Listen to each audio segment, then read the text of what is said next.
Welcome back, everybody, to A Shot of Weeb, episode 20. I've just been informed is episode 20, our first, as I said last week. Double-digit episode. Clearly.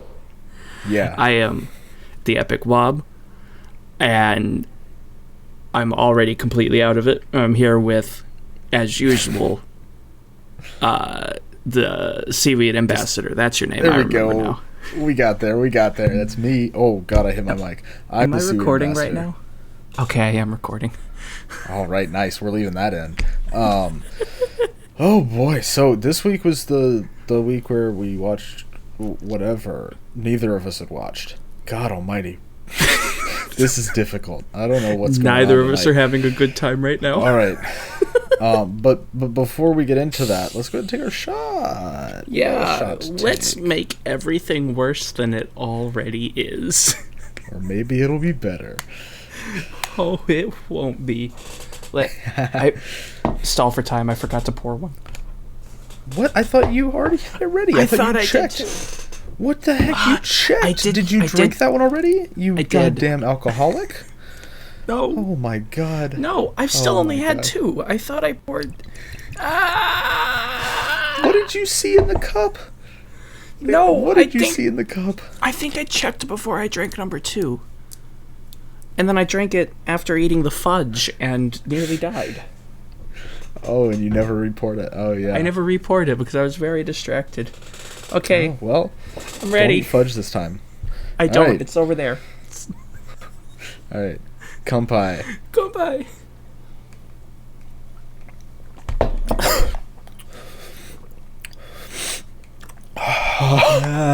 Oh, it hurts so much everywhere. Guys, don't just like shot rum. Oh my god! And also drink responsibly. We know what we're doing. I did that. I did that Viking thing where like half of it just went down my beard. Oh yeah, the anime drink.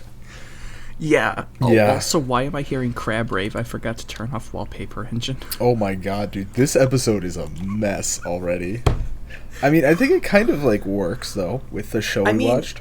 Yeah. Definitely. Plus, we're coming off of a little bit of a delay because Christmas season just ended. Oh, yeah. We had things to holidays, fellas. Merry holidays, whatever you celebrate. I mean, it's a bit late for that. This is coming out on, like, the 3rd. Well, Happy New Year. Yeah. Yep, it's the new year, new me. Still drinking different alcohol. That's all that's changed. I'm ready to have a bad time because your boy works frickin' at a delivery joint, and I just worked Christmas Eve, and I'm about to work New Year's Eve. Yeah, you're not gonna... Man. Oh, boy! Yeah, it's not gonna be fun for you. What show did we watch? This was your suggestion. It fits the theme of things that neither of us had seen, but it was still one that you tossed up on the table. Yes. So we watched Cutie Honey Universe, which is a new... Like the 17th version. No. It's a new adaptation of Go Nagai's original thing. It came out alongside Devilman Crybaby and Mazinger. I believe it's Infinity. I don't remember, though. It's whatever the movie was. Like, those three things came out together as, like, the 50th anniversary for Go Nagai. Something like that. In 2018. For context for our viewers, and also definitely not for me, I absolutely know what we're talking about. Who's Go Nagai? So, Go Nagai is a mangaka. He is famous for Cutie Honey, Devilman, and Mazinger, along with many other things. I suppose that makes sense. Yeah. Those are older. They're older manga. I want to say Cutie Honey and Devilman and Mazinger were all from like the 70s originally, the original run. Now I know you don't have any experience with Go Nagai because none whatsoever. Because the art style's bad and Crybaby. Yeah. I didn't say it was bad. I said it was weird enough to prevent me from watching it when I attempted the one time. I will go back to it eventually at some point. Yes, we will. And so I know you don't have any experience, but I do have some experience with Go Nagai. I love Go Nagai, actually, and specifically with Cutie Honey, since that's what we're talking about. I've read the original manga. I've read Cutie Honey A Go Go, which is like an adaptation of that manga. It's still a manga, but like by a different guy. Whatever, it's fine. And then I've seen the live action movie of Cutie Honey. That was directed by, you might know this name, Wob, Hideaki Anno. That I feel like I should know that. That sounds familiar. Yeah, he just did a little thing called I don't know, Evangelion. Oh, that other show I never finished. Oh my god. Why don't you like good things? I didn't say I didn't like it, I just said I never finished it. I don't understand. Why don't you finish good things? Because I moved to a house that didn't have Wi-Fi when I was halfway through watching it. And what's your excuse for Death Note, buddy? I can always bring it back around. Do you want me to go into the discussion right now? We will duke this out right now. I don't want to go into the discussion right now. You brought it up. So with I will say though, I do have a little bit of experience. I didn't tell you this before. I have a little bit of experience with this show specifically, with Cutie Honey Universe, before we watched it. I feel misled. So back in 2018, me and a buddy, we went to Anime Expo. It was great. Had a great time. And I really wanted to go to this panel because Go Nagai was there. Go Nagai was at Anime Expo. I was so excited, bro. So he was doing a panel, right? And so I really wanted to go to the panel. We went to the panel, and he did a few drawings, answered some questions, and then they were like, okay, we're gonna show an episode from the new show Cutie Honey Universe. And I was like, oh hell yeah. I don't know much about Cutie Honey right now, but I want to. And they proceeded to show episode 2. Episode 2. Yeah, which is, now that I've seen the show, I guess I kind of understand. Because there's some things about this show, a bit of a, not really a spoiler, but like a spoiler to like my thoughts on the show. I think this show was made for fans of Cutie Honey, rather than like as like a really solid entry point for Cutie Honey, if that makes sense. There's a lot of context that doesn't get explained in this show. In regards to that, so that the audience knows the extent of my knowledge of Cutie Honey, I have, as of now, seen Universe. That's it. Yep. That's all you knew. Yeah. I had never heard of this series before it was suggested. Yeah, I mean, well, in fact, you thought that we were going to be watching the original anime adaptation for a long time. For a really long time. Because I didn't know there were like 5 of them. Well, it's not that many, bro. It's Cutie Honey, Cutie Honey, I think there's Shin Cutie Honey, Cutie Honey Universe, and then there's the live-action tokusatsu show, and then there's the live-action movie. There's probably something. Okay, that was 6. Yeah. All right, good job. Thank you for proving my point. But only 4 were anime. I really do feel like there's a 5th anime. There was there was Shin, there was Universe, there's the original. I'm certain there's one more. I remember seeing this. There is. There's Cutie Honey Flash. There it is, Cutie Honey Flash. I told you there was 5 of them. Damn it.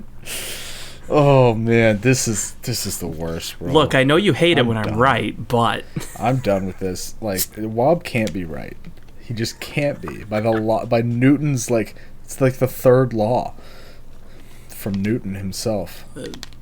I am the 3rd law of thermodynamics. What? Yeah, no, Fig. Newton. It's his 3rd law. I haven't had any of those in years, dude. My grandma used to keep them stocked. We used to keep them stocked when I lived, like, at my mom's, and then we just stopped buying them for whatever reason. But I that's enough about Fig Newtons. Let's go into Cutie Honey Universe. Where do we start with this? Like, I know, don't think there's much to... one. Yeah, I don't think there's much to say other than just hopping into episodes, because, like, a lot of times we'll just, like, run down this big characters. It's not really. The characters are going to come... The characters are more important to the story. And... Yeah. rather than being standalone, if that makes sense. I don't know if that makes sense. We've got Natsu, we've got Jill, we've got Honey, we've got Honey, we've got Honey, we've got Honey. There's 9 of them. There's 9 of them? I thought there was like 6. No, I'm pretty sure she has 9 outfits. Oh, jeez. Yeah, so basically the whole premise of Cutie Honey, that's a good place to start. Right? That's a good place to start. I suppose. I don't think they really give this information in episode 1. But they don't, not until episode 2, which is why I thought it was interesting. That's the one you said they showed. Yeah. So at the beginning of the manga, they tell you all this. This is like the manga's told in chronological order. And so basically, Cutie Honey, or Honey Kisaragi, is this girl. She is not just any girl, though. But she's also not your manic pixie dream girl. She is an android that has what's the device in her called? What do they call it in the show? Oh, geez, it's like the air rearrangement rearrangement purifier device, something like that. Yeah. Anyways, it's this like really high tech thing, and she has this in her which gives her energy and allows her to essentially transform and fight crime, like a Power Ranger or a Kamen Rider or a Sentai hero. Yeah, because she can like make things out of the things that are in the air. Yeah, and all she uses it to do is to change her costume and make a sword. Yep. Yeah, and a scooter. And, yes. And it's clearly a magical girl, thing. It just gives a reason for how her magic works, I guess.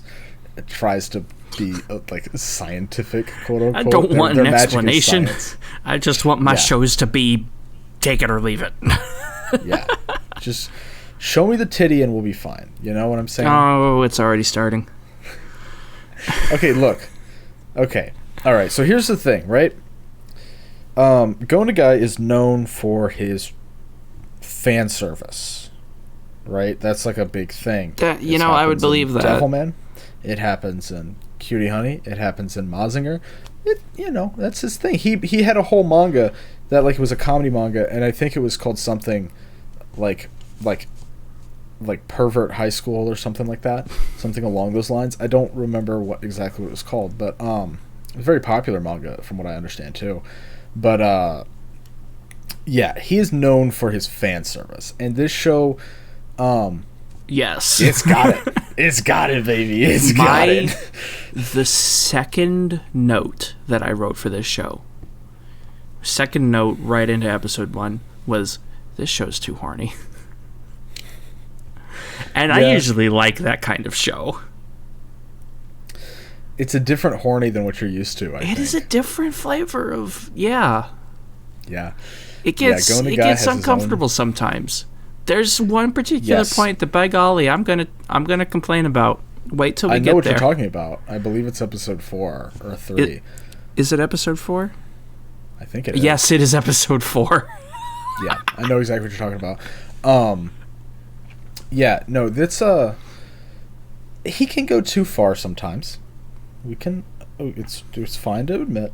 But also, like, I'm not going to try to defend it, actually. Not right now. We'll get into it later. But, yeah, it's a very horny show. But there's really 2 versions on High Dive, which is, like, where you can watch this show legally, or if you have Verve. That's what I used. So it's got the broadcast version, and then it has the home release version. Now, obviously, I watched the home release version because I didn't know there was a second version, and I am immediately very disappointed. Oh man, You missed out. Yeah, there's also a dub for it. So if you like dubs, I don't know the quality, but go for it. And that's on the home version. I wound up digging this show up on Twitch Twist, because I couldn't find it on Crunchyroll, which I ought to drop the subscription for that because I haven't found our last 4 shows on there. Oh man, you could have got a month free of Verve too. Oh man, you should have just asked me. I knew where it was at. Seriously, we had, ever since All Reliable got nuked, I got Crunchyroll because a bunch of things I was watching was on Crunchyroll. And then, like, as soon as I started paying for it, immediately nothing I wanted to watch was on there. Yeah, that's how it goes. Because I was watching freaking JoJo's when I started on the Crunchyroll subscription, I think. So that's why I went ahead and did it. Oh yeah, that was a hot minute ago too. Yeah. But yeah, so we will be talking about some horny stuff, and we will be spoiling the show, and it does cover the entire run of the manga. The manga is very short. Like when it was released in English over here, like recently, I believe 7 Seas released it. Anyways, it's shorter than one of the Devilman volumes. And the Devilman volumes are very thick. Like, they're probably about like that thick. I mean, I could grab it off the shelf, but that's too much work. But like it's smaller than one of the volumes. So it's like less than half the size, half the length of Devilman. And obviously, like, they add some stuff here and there in this show. And it's definitely like an adaptation, and they do their own thing with it, which is cool. I like that. But yeah, it's a short manga for like as influential as it is. So like all of those 3, honestly. So if this show covers the entire manga, does that mean I can finally say I have read a manga? No. Because you didn't read it. They add stuff to this. It's like it's read it in motion. You didn't. You need to read something. I don't care what it is you read, but something. Do I need to pull the Redstone guide back out? Dang it. I'll do it. I meant a manga, not a literally incorrect Redstone manual, bro. I do own 3 manga volumes, like physical thing, and I've never read them. Yeah, I knew you hadn't read them. Well, no, because see, here's the problem, and I'm gonna realize I already know how stupid this sounds, and it's gonna sound really stupid when I'm done saying it. But I have the manga adaptation of Legend of Zelda, Link to the Past. It's one of the Game Boy, Minish Cap. Okay. And I have both 2 of, I don't know how many there are, manga volumes of Ocarina of Time. I haven't read the Ocarina of Time ones because I've played the game. Why would I read the manga?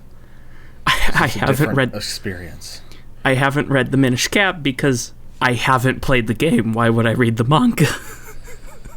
Oh my god, bro.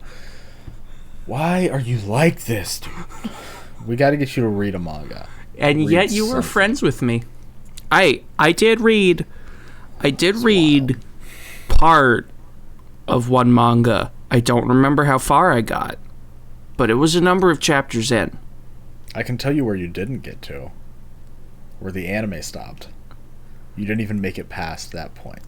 That is beside the point. Oh my god.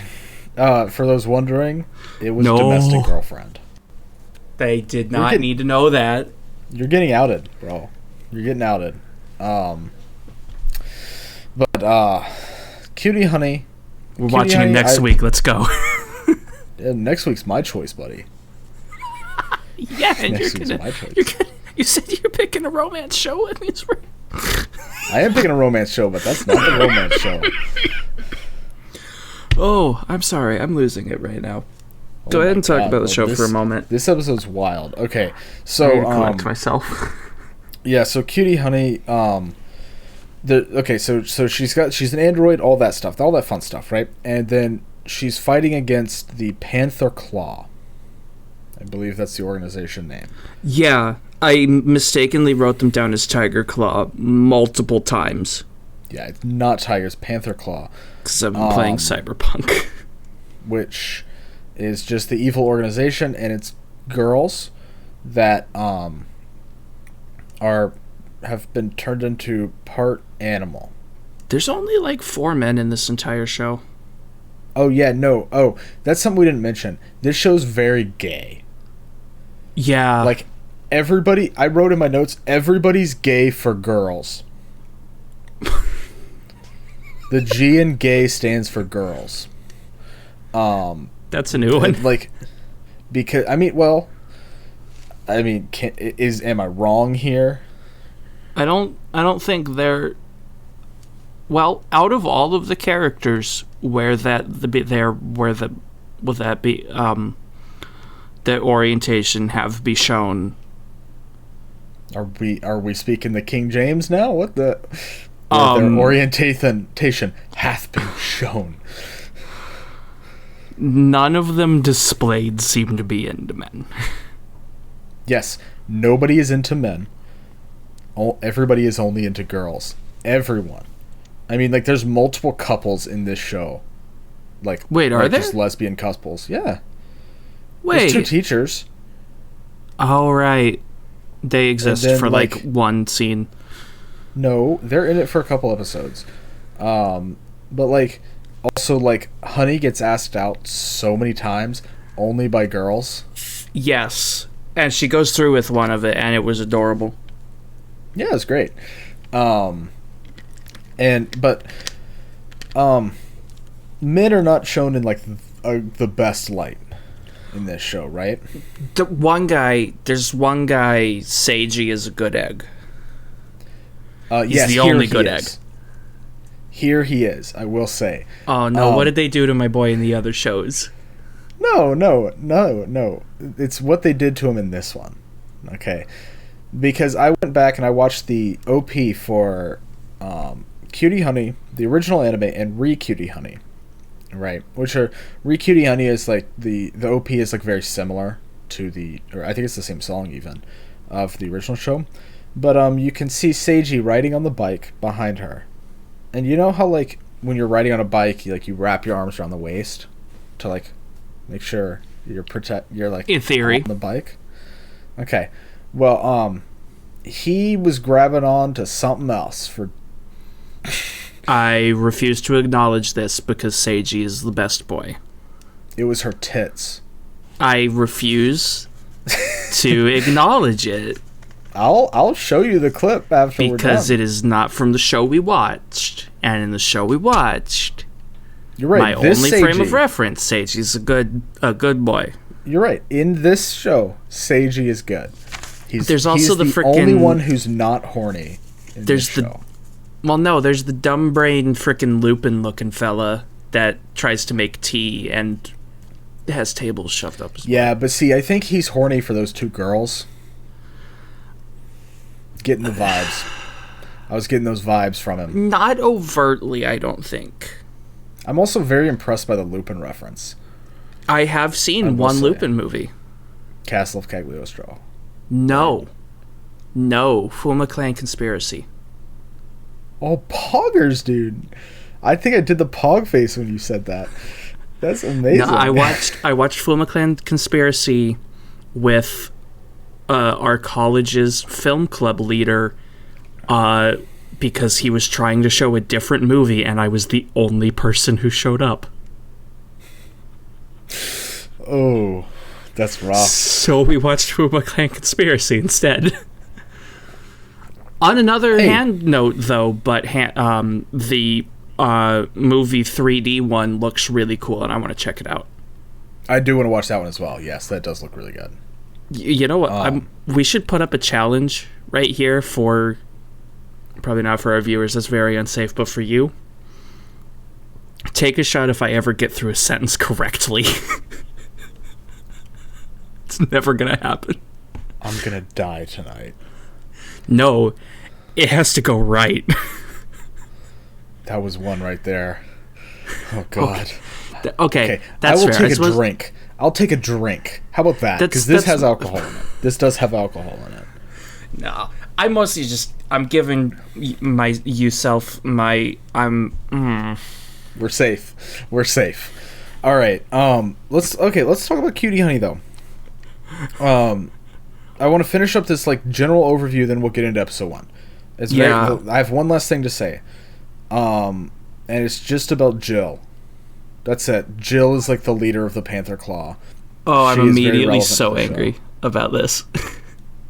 Why? Well, no, because it's endgame stuff, or you know what I mean. Can I? Okay. Spoiler alert. Say something. What? Jill. Wait, you're only talking about Jill. You're not talking about Janet yet. I don't need to get angry until we talk about Janet.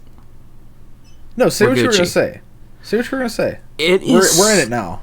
So fucking obvious that Jill and Janet are the same person, and Honey doesn't catch on. And then Nut is like, hey, stupid, they're the same person. And Honey goes, nuh-uh.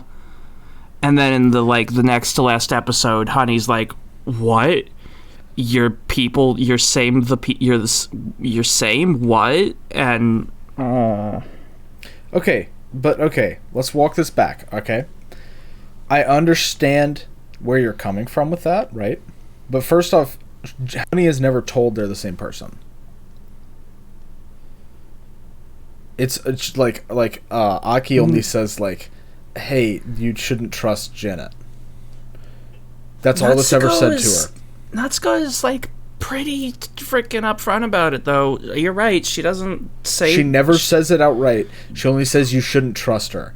That's all she says to her, and like maybe she does say it right before a certain event happens, but it's under her breath, and like Honey couldn't have heard that, right? But it's also just like so obvious. Here's the ignoring thing. The fact that they look the same, they got the flower thing. Here's the thing, right? Here's number 2 point to that. They show us that side. Like the camera shows both sides. It's like we get the viewpoint of the villain as well as the good guys. They don't have that. Okay, yeah, so we get shown the obvious thing that would have been obvious anyway. It's not extremely obvious. Okay, yeah, because Honey was so dumb brain about it, I did think for like an episode that, maybe they're like sisters or something, and then I realized Honey's just stupid. No.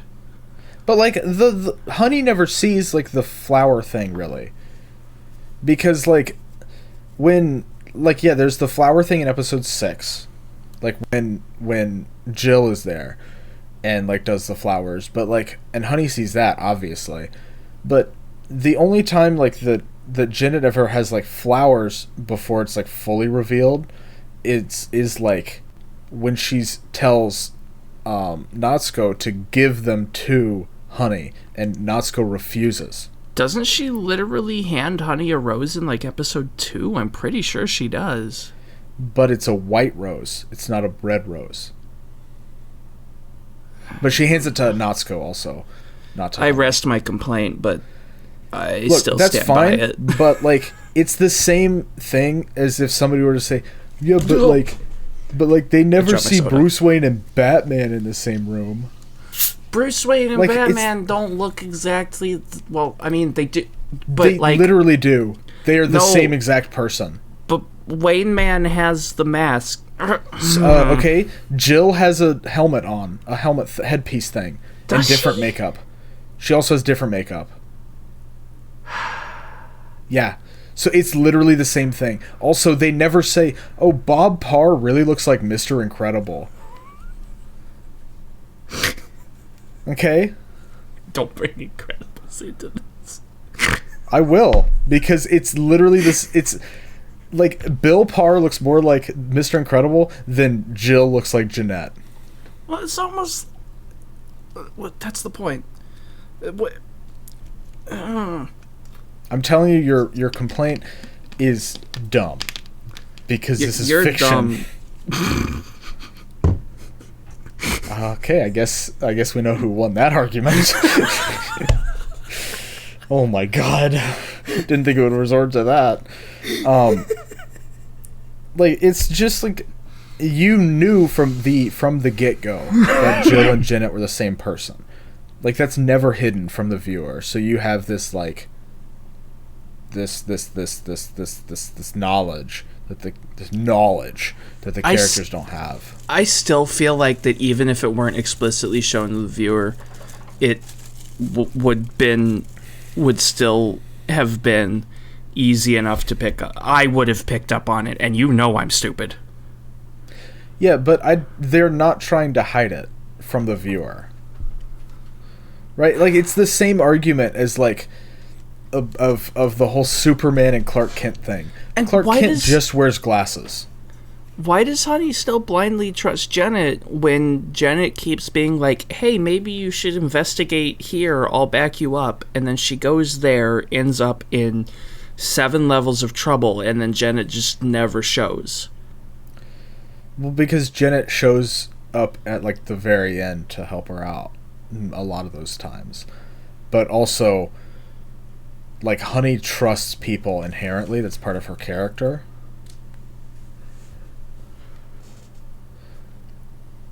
She like, wants to believe in humanity.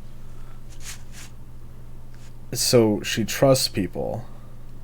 Where were we in the show? Well, I mean, we've bounced all around. So I don't know where you're referring to. I don't know either. We talked about the not tiger claws. Yeah, Panther Claw. We didn't talk about the jewelry store. We haven't got to episode 1 yet. I was giving, like, an overview of the show. Wait, I thought we started episode 1 because I've talked about notes from episode. Oh. I was giving the general premise, and then I just said Jill is the leader of the Panther Claw, and you had to lodge your complaint. And I had to shut that shit down because we weren't having any of that. I would like to apologize to the viewers. I am a lot more scattered than usual. Oh my god. Yeah, so we can start talking about episode 1 now, though. Yeah, let's do that. Because I have a note about the show being horny, followed by a note about the teacher frickin' bondaging someone. Oh, no. Yeah. So can I lodge a complaint here? Go for it. It's your turn. Okay. My turn for complaint. So this is in relation to the manga. Okay. But it's like there was no time to get to know any of these characters beforehand, because like in the manga, like you see Honey before she goes to the school, and like when she gets to the school, they don't really like introduce that. That's just kind of something you already have to know. Like you have to know who these like Miharu, the like teacher with the whip, you have to know who she is. I have no idea who any 3 of the teachers are. That was the one with the whip, with the glasses. Yeah, because there's like a dorm leader with the whip, and then there's 2 teachers that make out in the bushes. Yes, not those 2 teachers, the other one. And then you had to know who like Dambe and was it Toya? I don't know who those 2 are. The kid and the dad. Oh, Junpei and the old man. Junpei and Gramps. And Dampe. I called him Junpei and Gramps. Yeah, Junpei, that's his name. You just kind of had to like know who those characters were, which is why I said at the beginning that this seemed more like something for fans of Cutie Honey rather than something for people to like get them started with Cutie Honey. So there's a question that you might be able to answer. Do all 5 of the animes cover the same story? Okay, so I can't answer that. I don't know, like at all. This is the first like anime that I've watched of Cutie Honey. I'm glad you added that last phrase. I was gonna say, this is the first and only anime you've ever watched. Yeah, this is the first anime I've watched, actually. I've been doing the rest of these episodes just like completely I've off been just the cuff. pulling shit out of my ass, bro. Like it's been crazy. But no, most of my knowledge of Cutie Honey comes from the manga, like and the adaptation of the manga.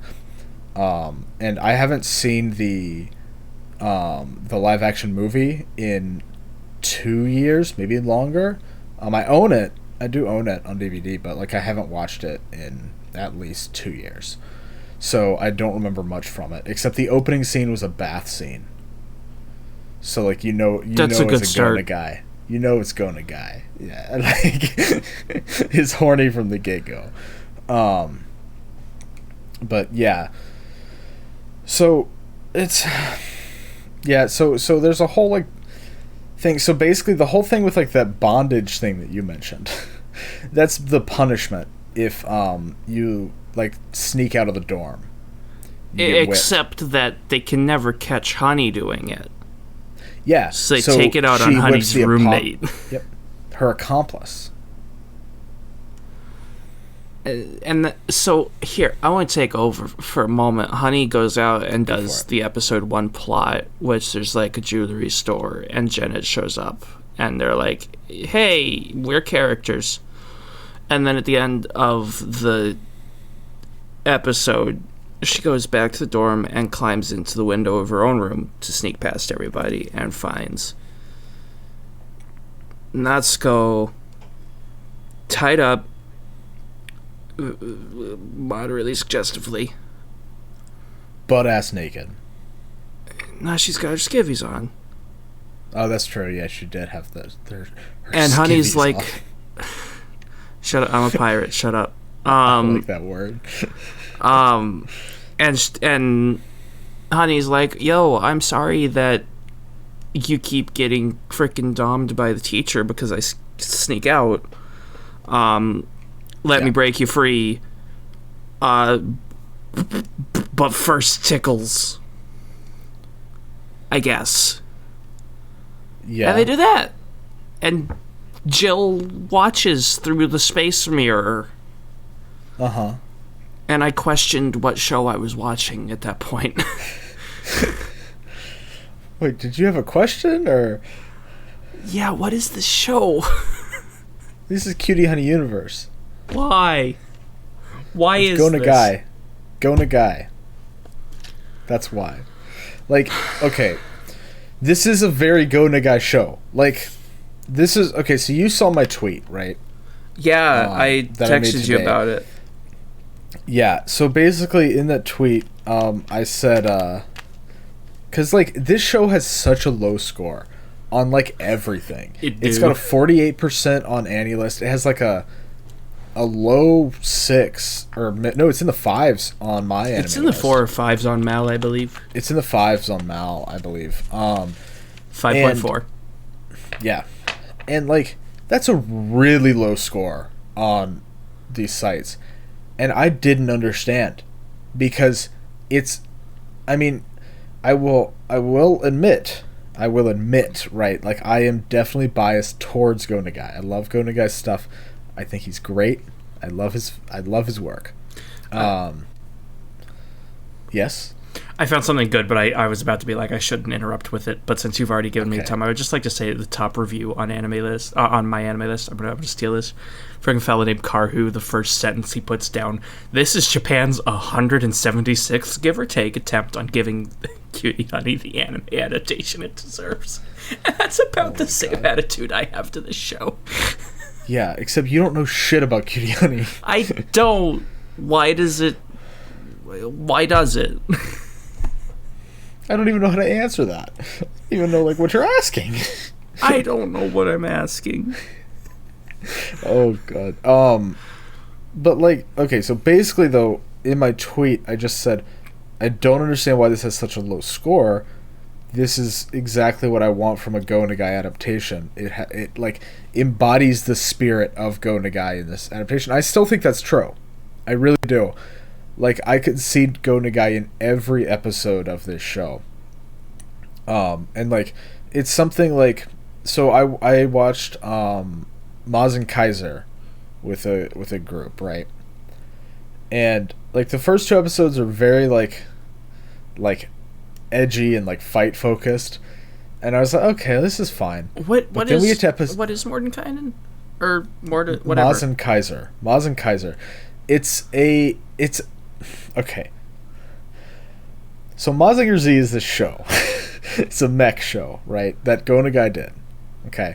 Maz and Kaiser is a spin-off of that in its own universe. Maz and Kaiser is a mech. Okay. That's all you need to know. I'm not going to explain it any further for you because you're just going to get lost. I'm going to call him Mordenkainen. I'm sorry. Yeah. Oh, God. Well, good thing we're not talking about that show. But, like, episode 3 of that show is a beach episode. Naturally. And it, like, feels... That episode feels like this entire show. Right? And, like... I love that. I mean, like, I also, like, love when Go Nagai gets dark, right? Like, Devilman Crybaby, I can feel Go Nagai there. The Devilman OVAs, I absolutely love. Like, the ending of Devilman is, like, of like, the manga, Crybaby, like, all of it, is absolutely amazing. I love it so much. If going dark is a Go Nagai thing, this show definitely did that. Because I remember remarking on how... I mean, honestly, this was a little bit of a complaint to me. I wasn't sure what tone was going, because just out of nowhere, episode... 9. 6. Oh, 6.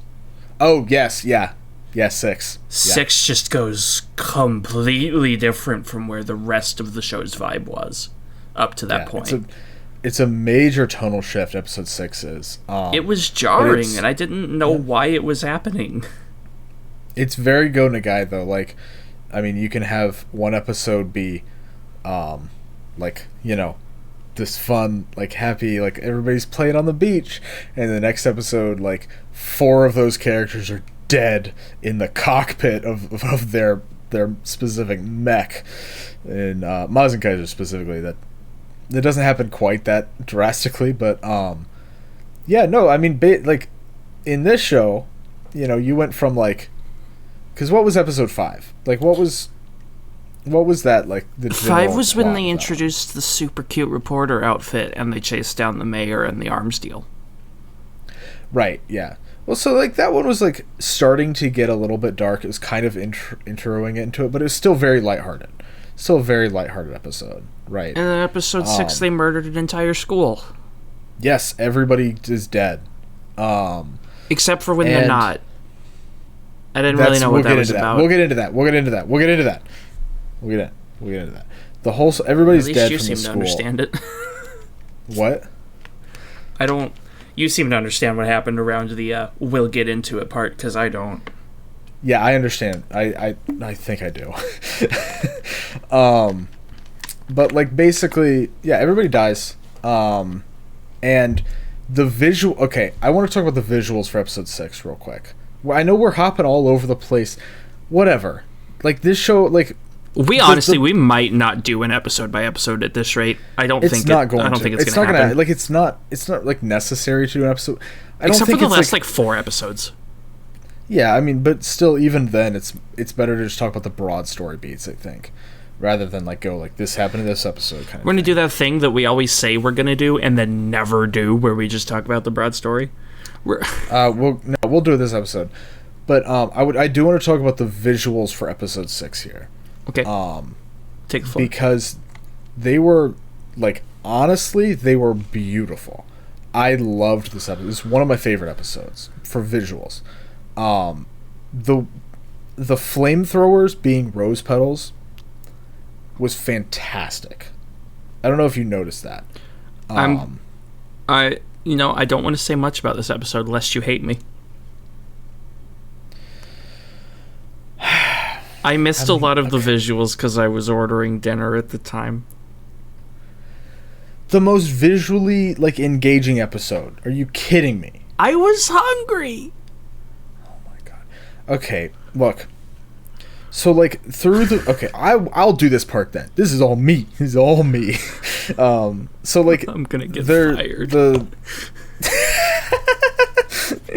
Okay, so, like, there's this whole, like, thing where the Panther Claw comes and the goons are there. The goons are guys.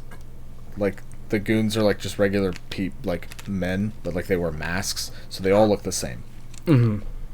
And they have these flamethrowers, and they're, instead of fire, it's visually represented with rose petals, which is really cool. It's like a good motif that's been going throughout the whole show, where like, the rose is what changes the girls into the like, I don't know even what they're called, like just the animal girls. Yeah, but yeah, rose petals is like the roses. Roses and the rose petals are one of Jill's big like aesthetics. Yeah, because I think she says something like once the oh man, excuse me. Once like the rose makes you bleed, you fully come into being or something like that. I don't remember fully.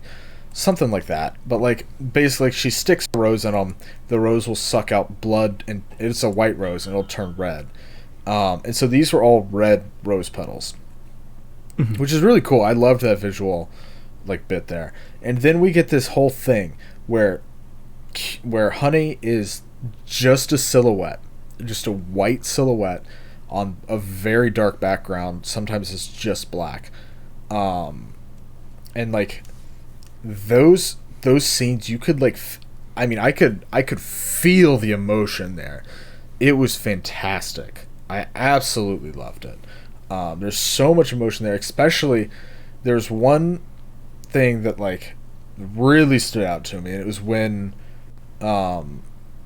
it happens a bit later on, towards the end of the episode, and like it had done the silhouette thing. It went back to like kind of normal. It did like a bit of a lighthearted thing with the rock, where she turned her friend into a rock. You know? Yeah, that was interesting. Yeah, I have in my notes rock friend, rock friend, rock friend, when she like comes like waddling up, and like you could see her eyes on the rock. It was adorable. Yeah, she just like stands up as the rock, and so is this rock with like half of her legs sticking out the bottom. It's amazing. I love it so much. That was pretty good. But then like Honey sees everybody is dead around her, and like they, instead of just like her crying, you know, which is like the normal thing, and like the normal thing that like I think anime would show, it goes kind of back to the silhouette, but it does show some detail on her face. So you see her eyes, like nose, mouth, and she's crying red, like she's crying blood, which was fantastic. Oh man, that visual hit hard. Like I could still like see it now. I loved that bit, and it tied into her being this like. I mean, I'm just thinking about this now. Man, is this too big brain for the podcast? Let me know if this is too big brain for our podcast. But like she is represented as being this white silhouette, and there's the white rose, right? And then the white rose turns red from the blood, but she doesn't turn red from the blood bleeding out of her eyes, of like crying the blood. I think I'm going too big brain right now. I am having trouble collecting myself. I don't think big brain and rum go together very well. It doesn't. It very much does not go together well. But she does like, there's that whole thing, and I thought that was really cool because it kind of tied in the like white rose to red rose, but she is still this like pure like person, even though like she's not like a person, quote unquote. She's a person. They don't do the whole like is a robot a person? They don't do that. That's not a thing in this show. That would have been interesting if they went down it, but I'm kind of glad they didn't, because we already just did an episode about Inuyashiki. Yeah, no, I'm very glad they didn't, because it would have felt out of place with everything else that is going on. Yeah, she just kind of rolls with it. I think the only person who has any issue with it is when Natsuko figures out like. Well, she doesn't even have an issue with it though. She does for like 10 minutes. Because she just learned that her friend and the person that she loves is a robot or an android. Magic. But still, like it's like a really good like visual, I think, with her crying blood, like to tie back, and then like she's still pure, like it didn't taint her and turn her evil, seeing all like, and like this, I don't know what it is, okay, about media that I like that I really like, and despair. Danganronpa. Yeah, no, like honestly, like I've noticed that a lot, like ever since I've played Danganronpa for the first time, I've noticed that like things I like generally have this theme of despair in it, which this definitely does, because Jill wants her to despair. Well, originally Jill wants the matter air recompressor matter box button. Yeah, but then she changes a little bit. She has a bit of development, but like still, like that thing is there, and this is Honey starting to despair, but she doesn't go fully into it. She still like is going to fight for like what she thinks is right, kind of. Man, that sounded cheesy. I didn't like that. Didn't like how that sounded. Oh man. Like, she had to fight for her The real treasure was the friends she made along the way. Yeah. Which, I mean, it's not entirely wrong, but, like, also, the friends she made along the way are fucking dead. I mean... They all died in this shooting at the school. Oh, I should not have phrased it that way. I just realized what that sounded like. I apologize. I was about to say she makes one friend who survives, I remember. No, she don't. No, we'll get into like the bit at the end, but like, yeah, but like the only person, there's only two people that survive this like massacre at the school, which is Honey and Natsuko. They're the only two, and because Natsuko got disguised as a rock. Yeah, and Honey because she's magic. Yeah, which I would also just like to, again, not to bash on you too much, but this is just another thing I just thought of with your whole thing of like, how did they not know it was that Jenna was Jill? Okay, look, why did Natsuko think that the agency just had this technology to turn her into a rock? She said it was the handy not magic, the handy disguise kit, and Natsuko is kind of dumb. But it's okay because Natsuko's the best. I knew you were gonna like Natsuko the best. I knew you would. There's like two choices, okay? There's so many choices. You don't like Danbei? Sorry, I forgot. Gramps is the best girl. There's a sequence. Well, okay. I was about to say, hold up, dude. Wait till the last episode. So when we were talking when we were having our Discord discussion about monitors being separate, I had to wait to send a screenshot because I was in the middle of the episode 12 dance sequence and didn't want to spoil that for you. Nice. I appreciate it because I didn't know that was coming. So I do. We'll talk about very much the dance sequence later. Oh boy, we will. It's amazing. But yeah, so I don't know. That's what I really liked about the visuals of episode 6. It was like a lot of, I hope I'm not using this term wrong, metaphoric visuals. Does that make sense? But like they were also very flashy visuals, right? Yeah. But like they felt like they all had like it wasn't just for style. It was like it felt like it had a reason to be there. Yeah. Speaking of visuals, can we take a moment to just talk about visuals for a second? Because there's a couple things I'd like to bring up. And if we're not going episode by episode, I kind of just want to go ahead and throw it out there. Let's do it. This show is stylized in a way that I find kind of fascinating. It is meant to look like the original, like the character designs from the 60s, 70s show, whatever it was.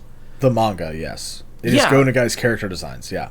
Yeah, from way back in the day, but animated with, like modern animation and coloration methodation. I wanted to keep going with the Asians and ran out of them. I could tell, yeah. It didn't take long to run out either. No, look, don't judge me. I had like a 6 Asian phrase planned out a few hours ago, and then I took 3 shots of vodka and it went out the window. Yeah, that's kind of what that does to you, yeah. We'll do it real quick. But yeah, no, so it was like... Because I remember watching Zambot, and it had the old designs, but it also had the old animation style, and I remember thinking, wow, this looks old. But when it has... This show has... When the old designs has modern look, and I'm just like, wow, this is cool. Yeah. Did that sentence make any sense? Did that come through?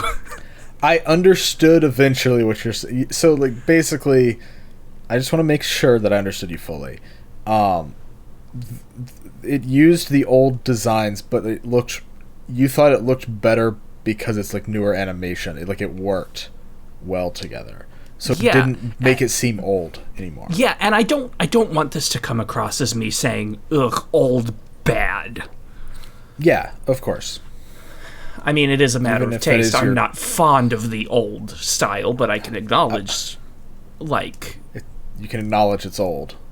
Yeah, I mean, no one expects the freaking 1952 Snow White to look like a modern Pixar film, but, like... Yeah. Well, yeah, because that's 2D animation and Pixar's 3D. Okay. So it would be weird if they looked the same. Bud, you know what I'm talking about. You get the point, though. Yeah, for sure. I think it was really interesting. Yeah. I liked seeing the old design conveyed in a modern method. Yeah, it's something that, like, I didn't really realize it. Probably until episode 4. That the character designs were just like Go Nagai's character designs. I mean, obviously not exactly, like, they're slightly changed, but, like, generally that's what they're based off of. Because, like, if you look at, like, some older adaptations of Go Nagai's, like, especially with Mazinger, right? Any of the Mazinger stuff, most of them are not his designs at all. They're very different, which is, like, an odd choice to me. I mean, even with, like, Devilman, like, Devilman Crybaby is obviously not Go Nagai's at all, clearly, but, like, Cutie Honey, like, seems to have a very, like, Go Nagai visual style, right? And, like, I think the characters that really exemplify that the most here in Universe is Danbei, the 2 teachers who are just fucking all the time, and honestly, this is gonna take some explaining, but Seiji. Yes. Okay. Because Seiji, when you look at him, he looks very modern, right? He is one of the most modern-looking characters in the show. Yeah, and, like, in this show specifically, almost all of them look very much like Natsuko, like, as well. But, like, I think Seiji's an interesting one because he looks modern, but at the same time, you can tell it's Go Nagai. Like, if I were to just see his character design, I would, like, even if I didn't know, like, he was from Cutie Honey necessarily, even though I probably would, I would still be able to see Go Nagai in him because, like, I know how Go Nagai draws his characters. I've read Devilman like 7 or 8 times, like, I kind of know his art style. I mean, I've also read other things besides just that. But like the way the hair is styled, like the outfit he's wearing, it like this whole show, I'd said this at the beginning, this whole show just oozes Go Nagai and really has his spirit in it. And I love that about this show. And I mean, he does also still have some of the essence of, like, older shows. He looks like the older brother from Zambot, kind of. Yeah, he definitely has that, like, resemblance there. I think it's one of the best examples of, like, an old design being modernized. Yeah. But like still retaining that like same feeling of the old. Whereas characters like Danbei, like Danbei just is the old design. He just looks like the old design. Freaking lumpy tiny potato man. Oh yeah, I love Danbei. Danbei's the worst. Another one that's really interesting too is Natsuko herself. I was hoping you wouldn't say it so that I could. Oh, well, go for it. Well, no, it's more a thing if I wanted to like spring it on you, because I wasn't entirely sure if you'd like taken notice of it. But Natsuko's eyes. Her eyes aren't like fully drawn out like any other characters. They're like freaking what? If we just took the eyes off of Lenny face, what's the? Do you know what I'm talking about? They're just shape. Yeah. Okay. I know what you're talking about. Yeah. But so here's the thing. Okay. I don't know if you know this about me, but if a show has a character where like only like one character has eyes like that, where like there's no whites to the eye is just kind of sitting on the face, like it's drawn on, that will most likely be one of my favorite characters design wise. I love that but I don't like it when it's with like that with every character. Only like one. Yeah, that's got to be unique over here. Right, like, and Natsuko really does also embody that. I think Natsuko is another example of that, like, whole modernizing an old design really well, because, I mean, she feels old, like, what she wears feels old, even, whereas, like, Seiji's is more, like, kind of a modern dress, like, something you could see somebody wearing, but, like, nobody's really wearing Natsuko stuff now unless it's, like, vintage. Right, like it would be called vintage fashion, I think. Yeah, it does kind of have that vibe. So and like her design is, but it's still it still like fits in with the rest of the show, which I think it, like holds again to what the character designer, like how talented they were in making the designs for this show, because like legitimately everybody, like nobody feels out of place, Like, everybody feels like they belong. Except the old man. No. He 100% feels like he belongs. The old man fits in. I just hate the old man. He has Mineta energy. Yeah, I knew you were going to compare him to Mineta. But, like, because, like, how if can you look I at, not? like, if you look at, like, the two teachers, the two horny teachers, right? Mm-hmm. Like, they are... like just straight out of the manga. Yeah, and so I would say style with Danbei. I would say I don't remember her name, the giant gang leader. Yes. Yep. Which so it's funny cuz she looks a lot like Boss, or she reminds me a lot of Boss from Mazinger. I know you're not going to know that, but like he's one of the pilots.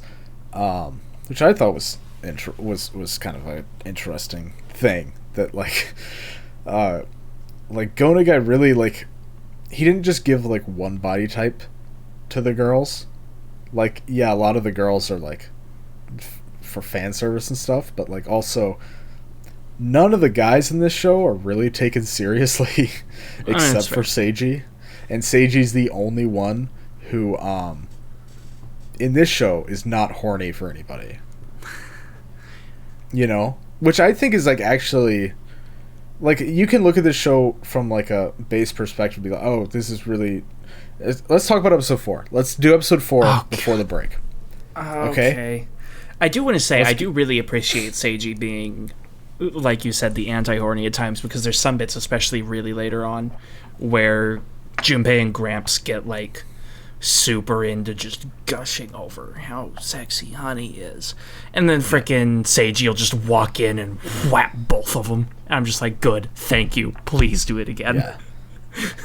Yeah. So like, I mean, I've seen Seiji in the manga, I believe he's kind of like portrayed as this like bit of this like love interest for Honey, or like he's chasing after Honey more than like a love interest kind of thing. But here he wasn't at all, which I thought was really refreshing, honestly. And it gave a better, I think, contrast to like Danbei and what's the kid's name? Junpei. I don't know why his is one of the 3 names I actually remember. Yeah, I'm not sure why. Maybe they just said it. They did say it a lot, actually, in the show. Maybe that's why. But so, because Junpei and Danbei are horny. Very. Like, that's all they do. So episode 4. This, is straight from the manga. Okay, of course. Yeah, so if you know Cutie Honey, and you haven't seen the show, you'll know exactly what I'm talking about by this one sentence. Episode 4 is the statue scene.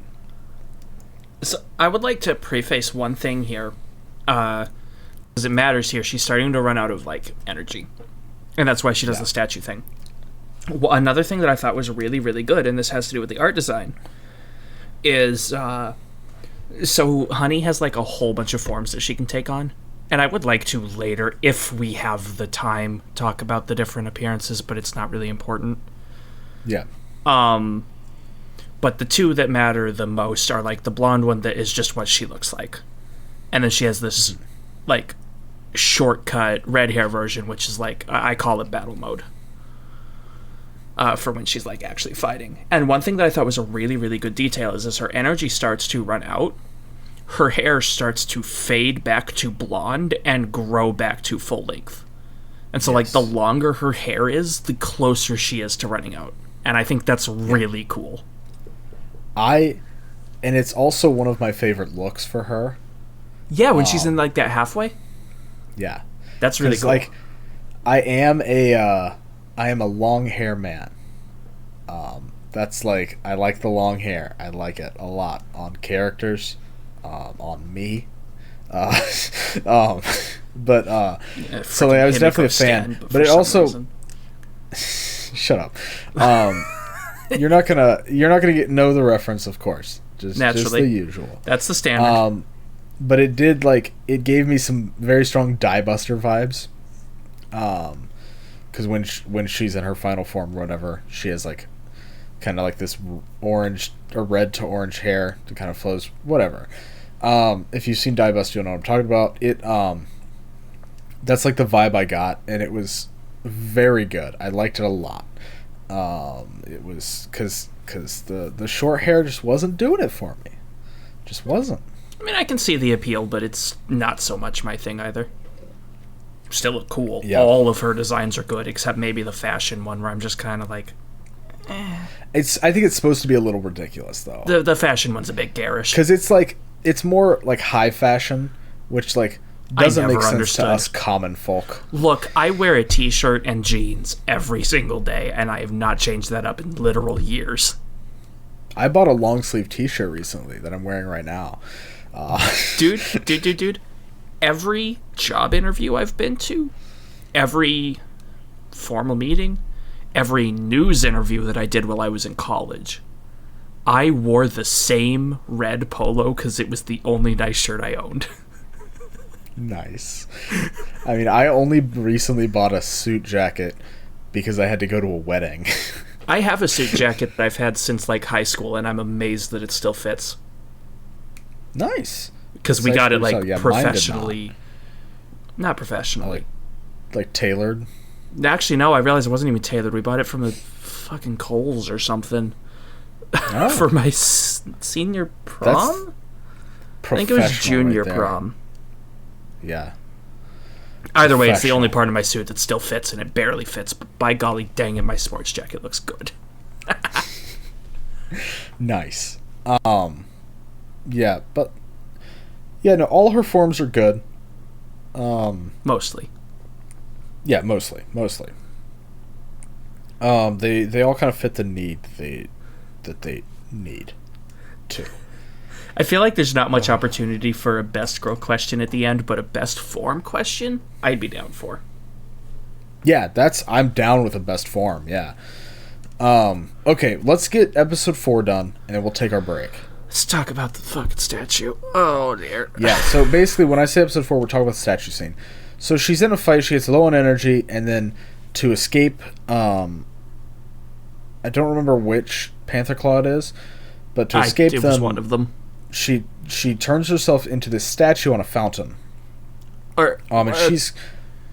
She creates paint on her, because she mentions that she's worried the paint will come off. So she is completely nude.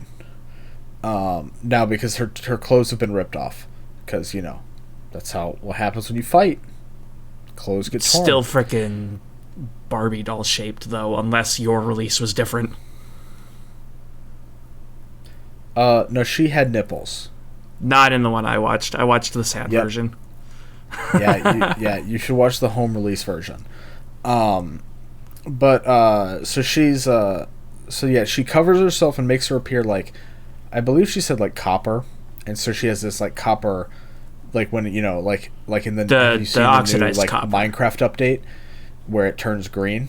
It's like that. You mean like what actual copper does? Yeah, it's like the Minecraft thing.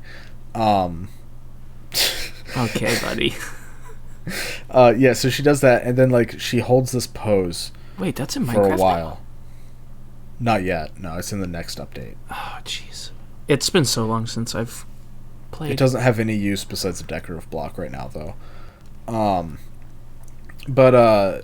So she stands there, and then she stands there all night, and then finally in the morning she's like, okay, looks like I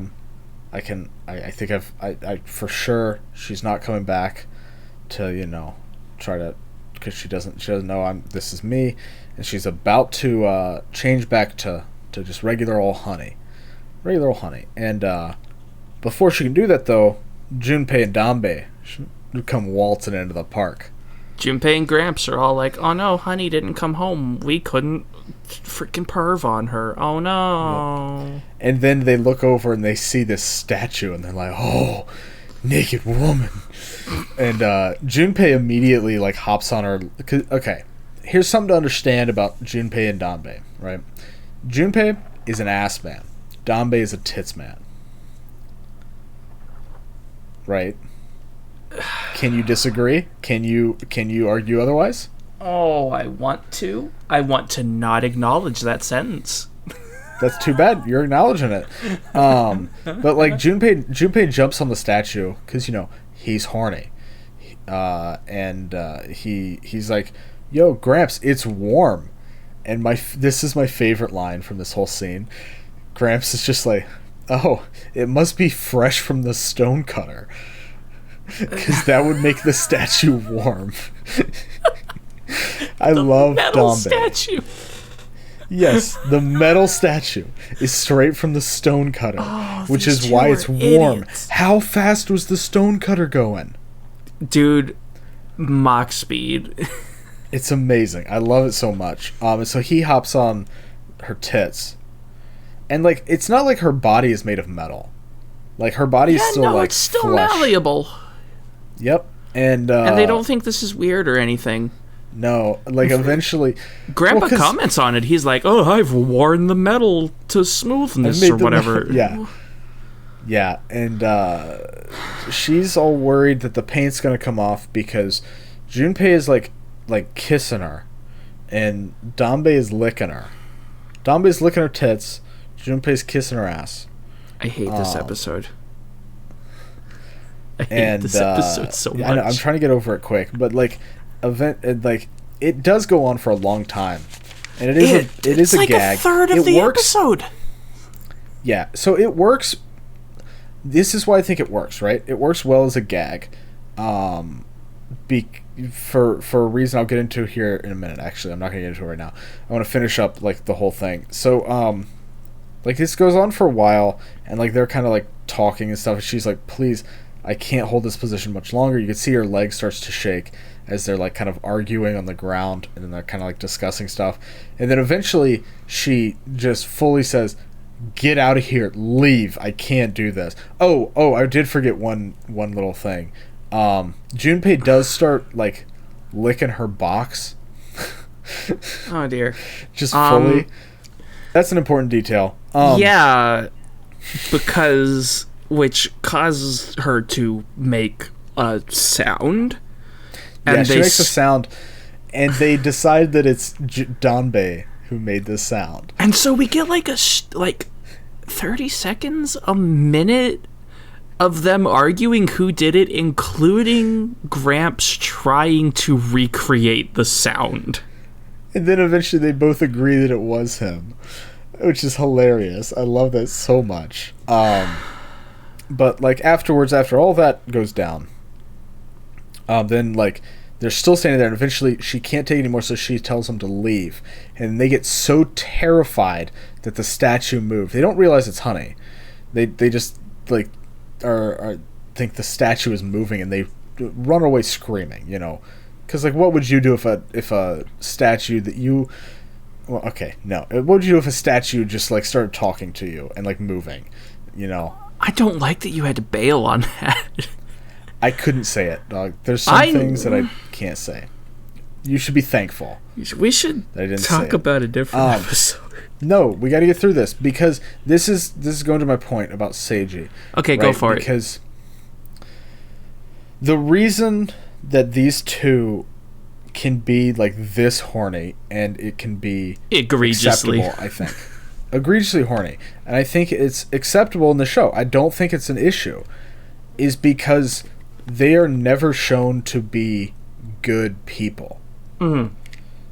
Whereas Seiji, who is the only one, even like out of a lot of the girls too, like who Seiji never sexualizes any of the girls, never objectifies any of them. And this episode is a literal objectification of Honey because she becomes an object, a statue, right? Yeah, like it's a literal objectification. And like, you know, Seiji never objectifies any of the girls, never gets horny throughout the entire show. He shows like, this is what you're supposed to do. You're not supposed to do all that. All that other stuff is bad. And Danbei and Junpei are comedic relief, right? Like they are the funny guys, but that doesn't mean that their actions are something that you should repeat, which I think is something the show is saying. I don't think it's saying that like you should. It's not an endorsement. Yeah. Right, it's not an endorsement, which is why I think this is like, because, you know, a lot of times it's hard to justify this kind of thing. Like, even in the original manga, I was like, this is a little weird, right? Like, because it doesn't do the whole, because, like, Seiji is going after Honey. Because Seiji isn't the good egg that he is in this. Right, he's not, he is horny in the original manga, which, like, whatever, it's fine, whatever. I don't really, I like, it's not the best thing. I don't care all that much. He doesn't do anything like egregious like these two. But like, these two are always the comedic relief, and like, but it's never seen as acceptable to do what they're doing. Like, it's never telling people, hey, this is okay to do, and this is the way I think it should be done. Like, you can, this is how you do like I guess offensive humor, you know, like because I would classify this as offensive humor, I guess. But like the you can have a character do anything, in for the sake of comedy, as long as you also show in the like within the like show or movie or whatever that like that's not what a regular person should do. This is not an endorsement of that act just because we have one character doing it. I keep going in circles here, but like that's why I think Seiji not being horny in this show is so important to it, and really elevates it to the next level, I think, and allows this raunchy comedy. I do feel like a decent bit of characterization would be lost if Seiji was also part of the horny crew. Yeah. I mean, because he's the only guy, really, he's like, there's only really 3 major male characters, and that's Danbei, Junpei, and Seiji. Yeah, pretty much. And so, like, having one of the male characters not be horny all the time is a really good. It's pretty important. Yeah, very important. So, I'm going to get off my soapbox now. Yeah, you've been up there for a bit. You doing all right? Yeah, we're all good. I got a nice view. But like, we still got a bit of this show to go. We got the second half. We haven't really talked about at all. Yeah, I don't really. I don't know how much. I don't know how much we have to talk about. I don't know how we're handling this. I will say though, like once we come back from break, spoilers are coming full force, baby. Yeah, because we're gonna be kicking into like the actual plot part of it. Because I feel like we're gonna be the end game. We talked about Infinity War right now. We're going to the second half really kicks into gear. Like I feel like. Yeah. I mean, episode like 6 through 6 and 7 are like story important, but not crazy. But then 6 is kind of like the events that sets off everything else. 7 is not entirely. But I'd say like 8 through 12. 8 through 12 is like the last like the big chunk. I'd put all that together. Yeah. Because 9 is when it goes like really heavy, but 8 is the setup for the heavy. Yeah. So, all right. Well, we will be back here shortly with the second half of this episode. So, see you in a minute. We'll be right back. Welcome back to the second half of episode 20 of Shadow Weeb. We're talking about Cutie Honey Universe. Now, before we get really into anything at all, before we forget about it, yeah, we got our second shot to take. Not our second of the night, but our second of the podcast. Remember, drink responsibly. That's important. We know our limits. We're fine. So, kampai. Kampai, and what he said.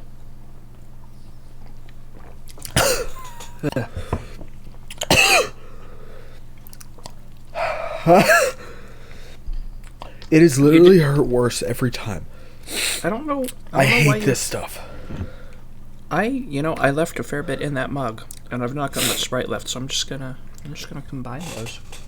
Oh yeah, make a mixer, bro. Make a mixer. I mean, this is gonna be terrible because it's not like an even mix. This is like a 50-50 mix. It's gonna suck. Oh yeah, that's gonna be rough. Oh man, I need to get something else to do shots with. Like rum is fine for mixing. I don't know how pirates do it. Sometimes you just gotta Yarhar Fiddly D. I could put root beer. I could take my Sprite and vodka mix and put root beer in. That's a terrible idea. Yeah, that's an awful idea. I could do it. You should not. I'm not going to. So what are we start? Where are we going now? With the second half, what are we talking about? So there's some like character bit where the show gets like really deep for a bit because like we follow Honey at home. She stays with the boys. She hangs out with the boys. Yeah. For a little bit, as does Natsuko. After literally everyone they know dies. Yep. And they stick with her and are like, wow, she's not doing well. I wonder why. And so they spend like time to like try to sort her out or like help her work through things. They try to like help cheer her up and stuff. Nat goes off on her own. Sorry. What'd you say? Sorry. Go. I just hit the mic really badly. I apologized. You apologized to the mic. Well, I apologize to the people who heard it on the mic, on their headphones. Nat goes off on her own to talk to Janet because she's like convinced she's figured it out. I think she knows that like they're the same person at this point, or at the very least, she knows that Janet's not trustworthy. But I think she knows that they're the same person. I think she kind of thinks that Janet is in cahoots. I don't think she realizes they're the same person yet. I think that realization comes after she talks with her. Natsuko knows to some degree, though, and so she goes off to try to like. She knows something's fishy. Something's fishy. And at the end of this episode, Honey goes like full exposition for Nat's sake and is like, "Hey, I'm a robo-space human girl with magic powers," and Natsuko's like, "Okay." Wait, there's no space involved. Look, I just had to throw all the keywords in, dude. You almost got it past me, buddy, but I'm still sober enough to recognize that. I don't remember what some of these notes are. I just wrote weird drug trip. I think it was when her name's Tarantula Panther. I'm going to call her Spider-Girl. Yeah. I think it's when Spider-Girl has, like, this nightmare, because there's only, like, 2 Panthers left up and about. It's, like, Tarantula and I think Octopanther. Octopus. Yeah. Yeah, and Dragon. Only, like, Dragon, but, like, Dragon doesn't come until later. Yeah, not really. But Spider-Girl's not doing great. No. She's, like... so, like, basically... So, Octopanther and Tarantula are sent out on this mission to... Oh, that's actually I think it's to capture Honey. They're heading to get it's to Natsuko. Capture Aki. Natsuko, yeah. Yeah, to capture Natsuko. Janet messages Nat and asks her on a second date where they're going to go to the, like, swimming pool. Yeah. And the Octo Girl is actually the one who's, like, in charge, technically, of the operation, but she allows Tarantula to go and try to kidnap her. And it's like, hey, I'll help, I'll let you move up the ranks if you just do this, you know? You'll get some good, like, Reddit karma if you do this. So, them fake internet points. I'll give you Reddit gold, bro. But so... Not even platinum G's. I don't use Reddit. I'm not a loser, bro. Clearly, because that was a Reddit joke. Yeah, obviously. So she goes over, and then she gets a little crush on Natsuko, and it's cute. And also, she has rock hard nipples. Two points. For reference, they're at the pool. They're wearing swimsuits, but her nipples are like fucking rockets. I was not intending to make a pun there. I can't speak to that because, again, I watched the normie version, not knowing there was a different cut. Well, she still had her clothes on. Well, yeah, I don't know how they weren't ripping, though. But I wouldn't say she had a crush per se on Natsuko. She might have. I don't know. She was definitely, like, attracted to her. It was lovely though because she was just like, I've come to kidnap you, and then they start talking, and she's like, actually, talk to me about your life problems. I want to help out. Yeah. And freaking Spider-Girl, when she's trying to look like a normal human, is actually kind of cute. I like her hair. I know it's blasphemy because it is short hair. I only like long hair people. But here's the thing. Here's why I like long hair. Because you can do a lot of different hairstyles with it, whereas generally short hair, you got a lot more limiting. Yeah, you've got like one hairstyle and it's short. But like hers is like this like really cool. It like looks like the legs of a spider coming out of her head. It's really cool. I like it a lot. I'm gonna make a bit of a normie comparison. This is also kind of skipping forward a tiny bit, but like the like role that the Spider-Girl ends up playing, where she's like going along with the bad guy for a while, but like she has that conflict of not really wanting to. I know it's a different circumstance, but I had similar vibes to the cute frog witch from Soul Eater. And okay, I don't think that's an apt comparison, but I kept feeling that. I'm just like, I like this. Okay, well, I know your type now. What? I don't think you do. I don't think that's how white that works. White hair, and the conflicted villain henchman. White hair and moral conflicts. There we go. You got me.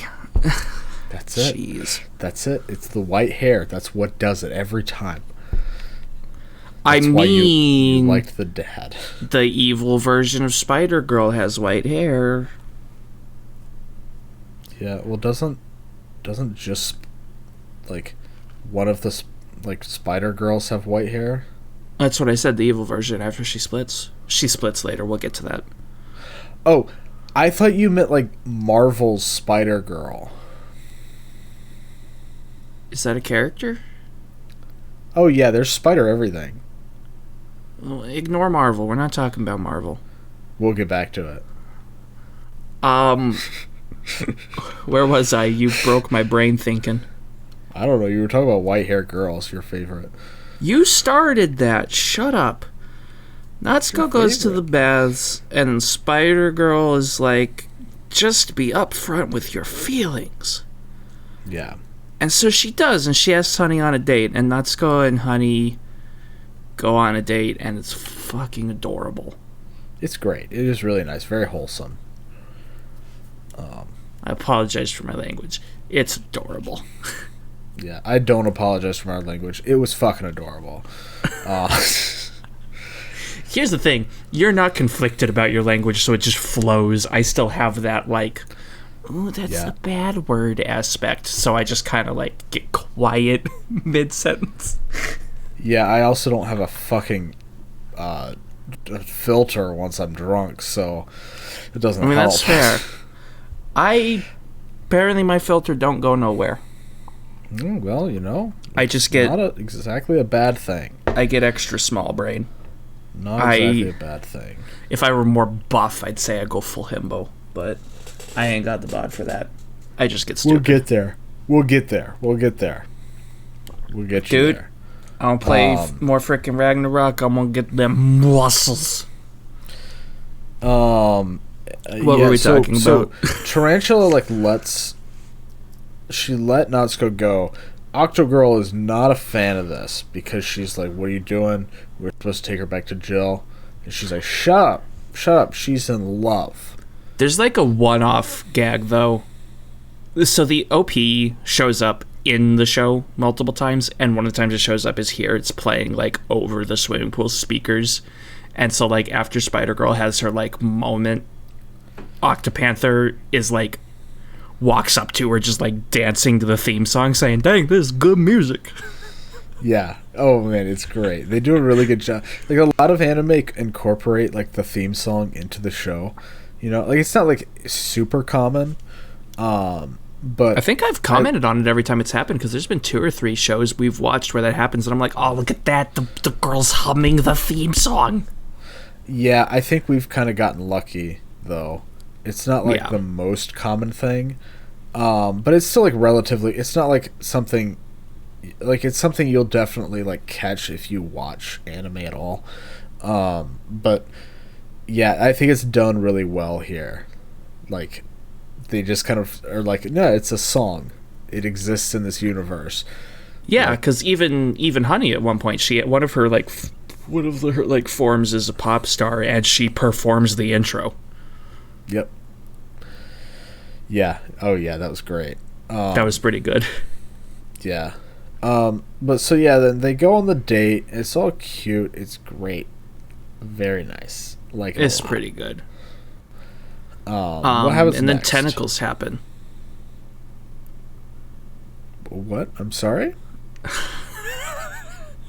They get in a fight with Octopus Panther. Well, just Honey does. Just Honey. Yeah, Honey gets in a fight with Octopus Panther, and there's tentacles, and then she blows them up and wins the fight. Let's be fair, though. They're not the horny tentacles. They were PG. They were PG tentacles. It was like it was like the Little Mermaid. Yeah, actually. Yeah. Like, you'd think of all the things in this show to be horny, it would be the fucking tentacles. But no. That's like the least horny thing in the show besides Seiji. Yeah, they just play it straight up. Yeah. Then she gets captured, and then, like, Octogirl's like, haha, I will take you back to my lair, or to Jill's lair, and she will praise me, and because I've captured the thing that she wants. And then yeah, because the entire Panther Claw organization is simping for Jill. It really is, yeah. Oh no, I'm gonna get banned off Twitch for that one. Yeah, be careful with that word, dude. But then Tarantula shows up and is like, hey, what are you doing? Jill didn't order you to do this. You shouldn't be doing this. And Aqua's like, shut up. I'm doing this for Mom. And Tarantula's like, hey, honey, don't you care about people?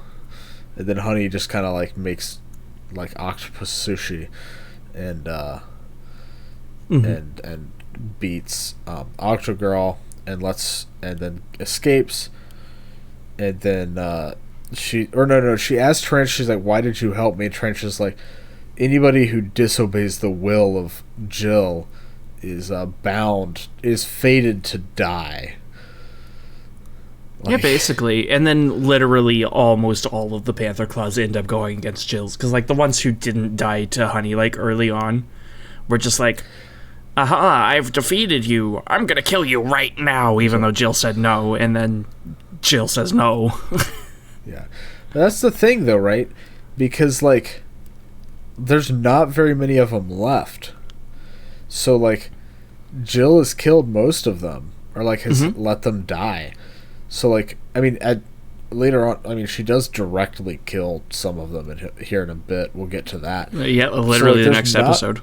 There's not very many of them left. So, like, they wouldn't have much reason to trust Jill anymore. Like, what are you simping for? Like, yeah, she has become a corporate shill for Twitch. And that's she why... She is an e-thought. That's why Spider-Girl is, like, super conflicted, because, like, she's still, like... I don't know, got the hots for Jill or whatever it was, but yeah, she's also making her murder all her friends, which is not cool.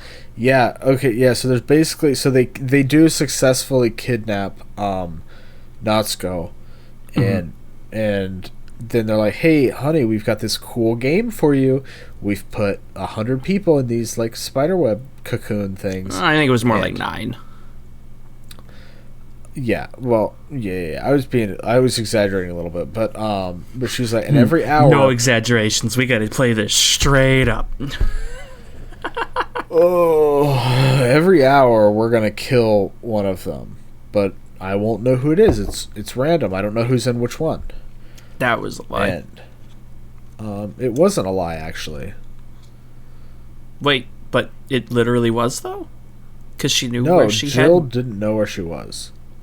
No, she did, because that's why she was like, we're going to go back to our starting spot, because I have Natsuko there. Oh, I didn't realize Jill said that. Yeah. I thought that was Tarantula doing Yeah, that. no, she was, like, intentionally keeping Natsuko for last. Okay. Well, but still, like, you don't really know that until that event happens. Until she says it, yeah. But she's like, the rest of the people in here, I don't remember exactly what she says, but it's something to like the effect of like just like civilians, like random people. But it turns out it's actually the Panther Claw members, and she's making Tarantula kill each one that she chooses. Yeah, by like squishing the web strings. Yep, and this is very painful for Tarantula, like mentally, obviously, not physically.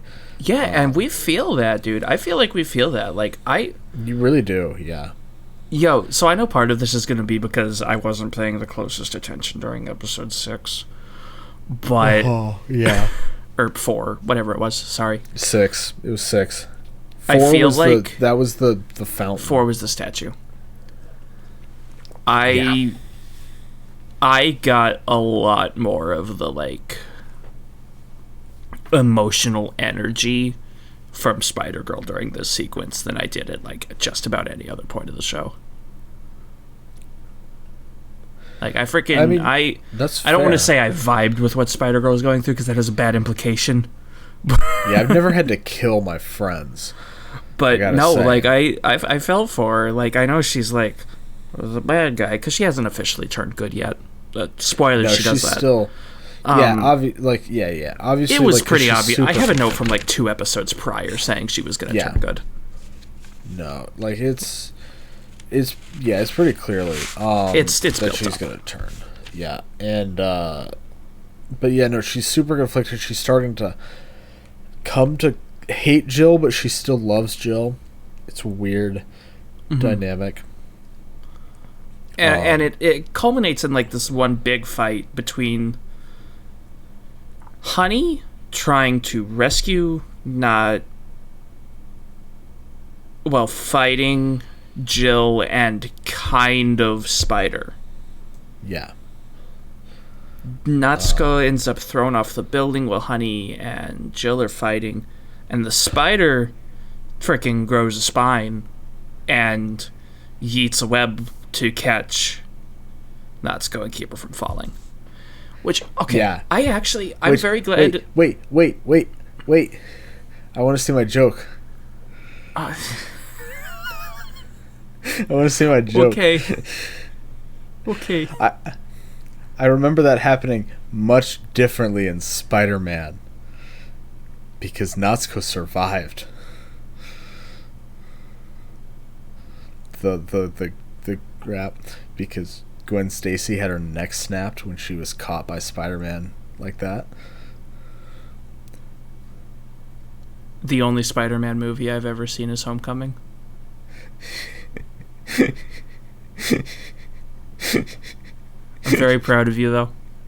It's a good joke, dude. Because, like, he's fighting the Green Goblin, and the Green Goblin drops her, and then he catches her with his web and snaps her neck. But that's not what happens here. She doesn't get her neck snapped. Is that the Willem Dafoe one? Well, no. No. This happens in Amazing Spider-Man. Which 2. One is that? That's the Andrew Garfield Spider-Man.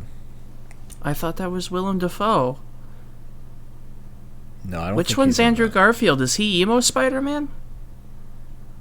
I don't know. He's the Amazing Spider-Man, not the trilogy. There's only 2 Amazing Spider-Man movies. It also happens in the comics. You know I can't read. People were, I know you can't, but people were like very upset because like that was Spider-Man's girl. Yeah, well, Spider-Man's girl also dies in the comics because he busts a radioactive nut. There's all kinds of stuff in there. Oh, does that actually happen? Wait, have you not heard that? That's sick. That's tight, bro. Okay, this is not the Marvel podcast, I can't believe... I had one joke. I can't believe I just spoiled that for you. No, I don't care. That's amazing. Yeah, no, that's Oh, wait. thing. Oh, I think I know what you're talking about now. I think I remember what you're talking about. Yeah. Yeah. But, also, I would just like to say, don't get it twisted. Because this scene doesn't go exactly how you think it's going to go. You know. Yeah. I had a reason to backtrack, and I don't remember what it was. I was, like, doubling back to say something. Well, it's a good thing I got my joke in. Because it is a good joke. It's not how I remember it in Spider-Man.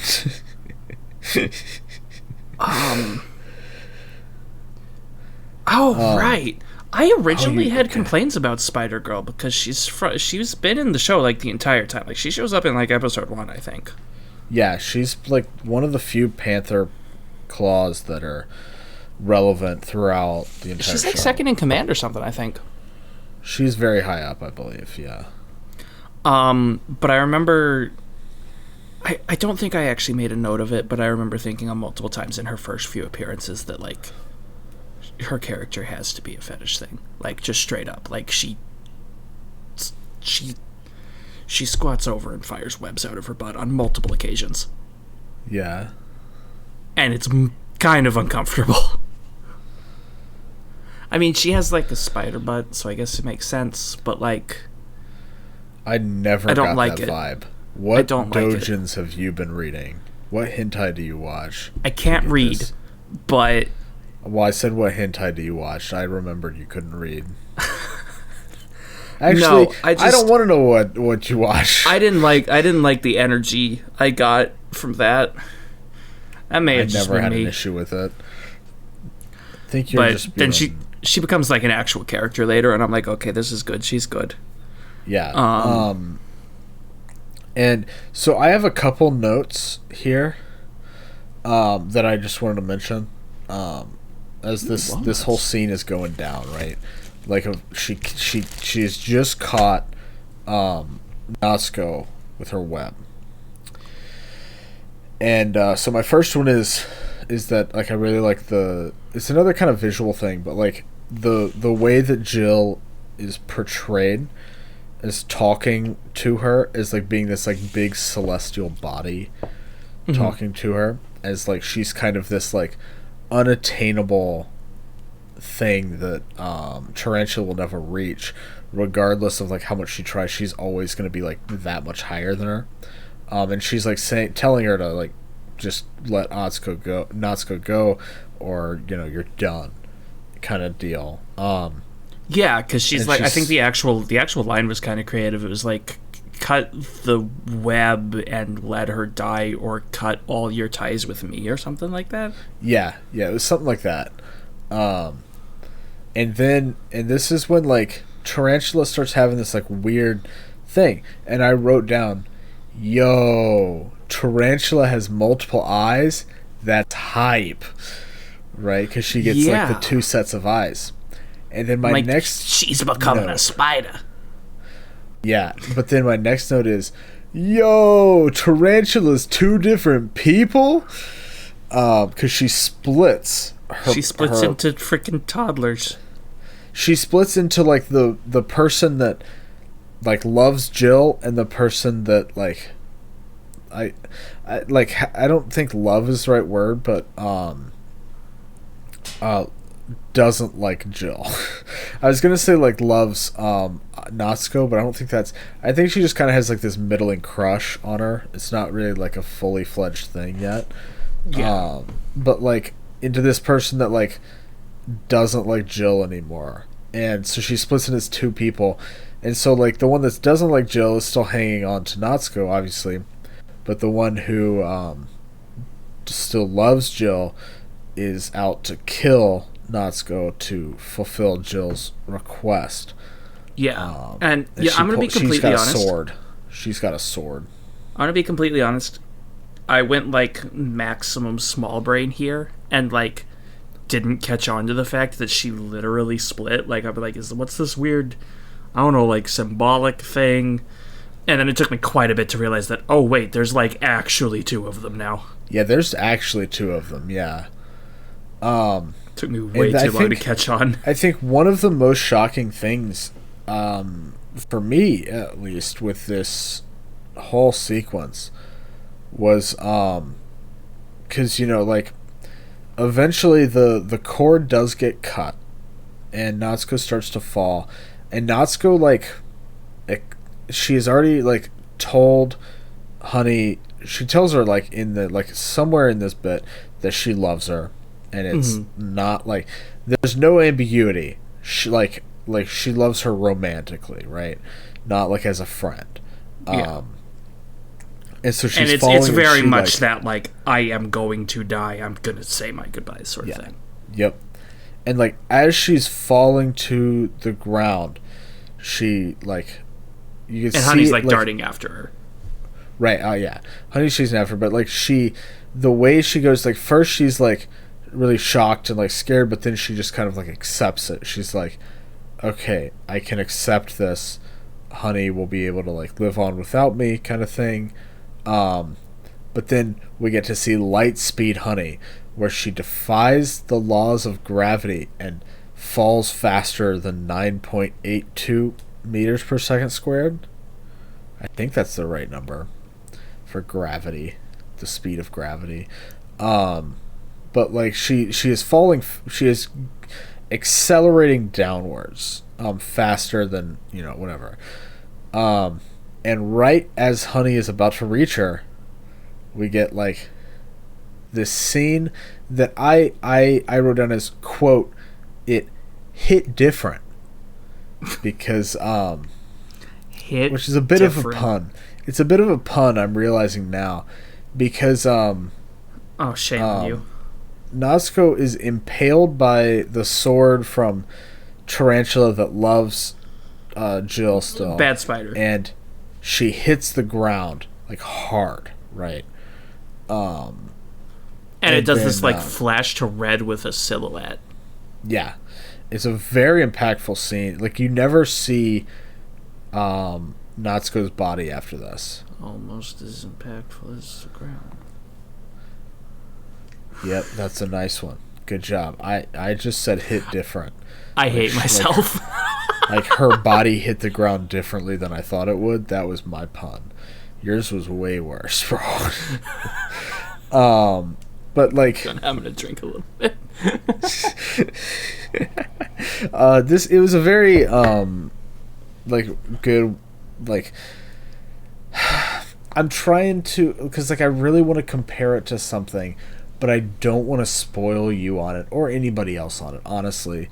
I don't even want to say what the piece of media is, but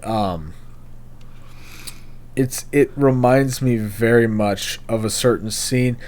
If like, I feel like you'll know what I'm talking about. Like, if like the viewers, like if you've seen this thing, like I can't. Yeah, look, I'm not gonna have any idea what you're on about. I know you're not going to. I'm like really drunk right now, and I don't know if I'm making sense. Okay, but viewers. Okay, I'm talking to the viewers right now. You know what I'm talking about, right? Like how that one scene in that one particular thing hits just like this does, right? Okay. I don't think anyone Thank you. Does. I'm glad you agree. They get it, dude. They get it. I swear, bro. What if it's something I've seen? You don't know if I've seen it. Look, it's very particular to what we're talking about. But yeah, so Natsuko's dead at episode 9. There's still 3 more episodes left of this show. And this is again where I talked about in the first half how I'm drawn. I just am seemingly drawn to these series or like whatever, like games that like are they have this focus on despair, right? And this next episode is Honey falling into despair because the person that loved her is now dead. And so is her father, who loved her, is dead. All of her classmates who asked her out multiple times are dead. So like what is left for her? Kind of, she has that kind of question, and we hear this the word zetsubo, which is despair in Japanese. We hear that a lot, like throughout this episode, and it's like a really emotional episode. I think like it really shows Honey's like darker side, like what she's capable of. I don't want to say without morals, because it's not like she still has this kind of like sense of morals. Like the next episode does go more lighthearted than The next episode has like about a half episode of like emotional, but then it kicks it into fun gear again. Yeah, it's not like the whole episode isn't a downer, because like Honey does realize like, okay, I need to live for these people that I've lost, kind of deal, that kind of thing. And can you take over? Yeah, because I'd like to start actually moving forward again. Yeah, please. I'm very, very Yeah, drunk. You were starting to get a little lost there. But I didn't want to be that guy and be like, hey, shut up. That's fine. Continue. So the next episode, I actually have very little to say about here. Like, I can sum up the plot of this episode pretty quickly. Emotions, Spider Girl stops her to talk, Dragon Girl shows up, Dragon and Spider become good guys, and move in with the gang. That's the plot of the episode. Yep, that's pretty much it, yeah. There is some fluff in it that I really, really like. Like, my first note on episode 10, I'm going to talk about this. I have to. I have a note that I said, Honey finally kills Gramps. Because she comes back into the building. Grandpa and Junpei start doing the, like, horny thing. Because of course. That's what they do. Grandpa hops into her boobies and starts feeling up, and he's like, let me just get a good squeeze in here. And Honey's like, oh, a squeeze, you say? And just, like, bear hugs him, and you hear his back snap. Oh, yeah. That was great. I was just like, this is what we needed. Yeah. It was great, yeah. Oh, man, yeah. I forgot about that bit, actually. And I was wondering what you meant by, like, Honey kills Grandpa. That was one of my, like, favorite bits in this entire show. And then we get set up for something that matters later. We find out that Spider-Girl can do, like, costume appearance illusions she can use using her webs to make themselves look like anybody. Or make anybody look like anybody. That becomes important later. And we see that Dragon gets some big old titties. Yeah, she's very proud of them. She is. And hey, look, man, Danbei and Junpei are not complaining. Yeah, and then they make it because like she's like literally like half dragon. I don't know if she can actually get off of her dragon or if she's part of the dragon. I think she's part of the dragon. Yeah, no, she's she's more than half dragon because she's just the top of her body is just kind of sticking out of a dragon. Yeah, so that one's a little bit weird. It's great. But they're able to disguise her. Guys' designs, like monster designs, because they're so wacky and dumb, and I love it. But then when they disguise her, she like actually becomes like human size, big human. She's freaking Amazonian, but like yes. Still, and she has like this crop top sweater, which is actually kind of cool. Yeah. Doesn't she like? Isn't it like almost the Virgin Killer sweater? You know, I don't know what that means, so I don't know. That was the sweater that went around for a little bit. That didn't. It was like a sweater that didn't have like a back or sleeves to it. So look at me, right? So like. The sweater would come down, so like it had the neck, right, and it would come down from like here and like come down here and then like wrap back around at the bottom, so like the entire back was exposed and like right. I don't think that's what she had. I'm pretty sure she was wearing long sleeve. Was it long sleeves? I was thinking it was sleeveless. I feel like it was long sleeve, but I can't say with confidence. It might have been. I can't say with confidence on literally anything right now. 11 doesn't do much either. We get some more of Junpei and Gramps being horny with the Spider-Girl. What's new? And some more Jill and Honey talk through a spider claw they captured. Or not through a spider claw, through a panther claw, sorry. Yeah. And Spider-Girl... No, Honey is like, I'm gonna go to Phantom Castle. I'm gonna go to White Castle. Yeah, she's going with Harold and Kumar.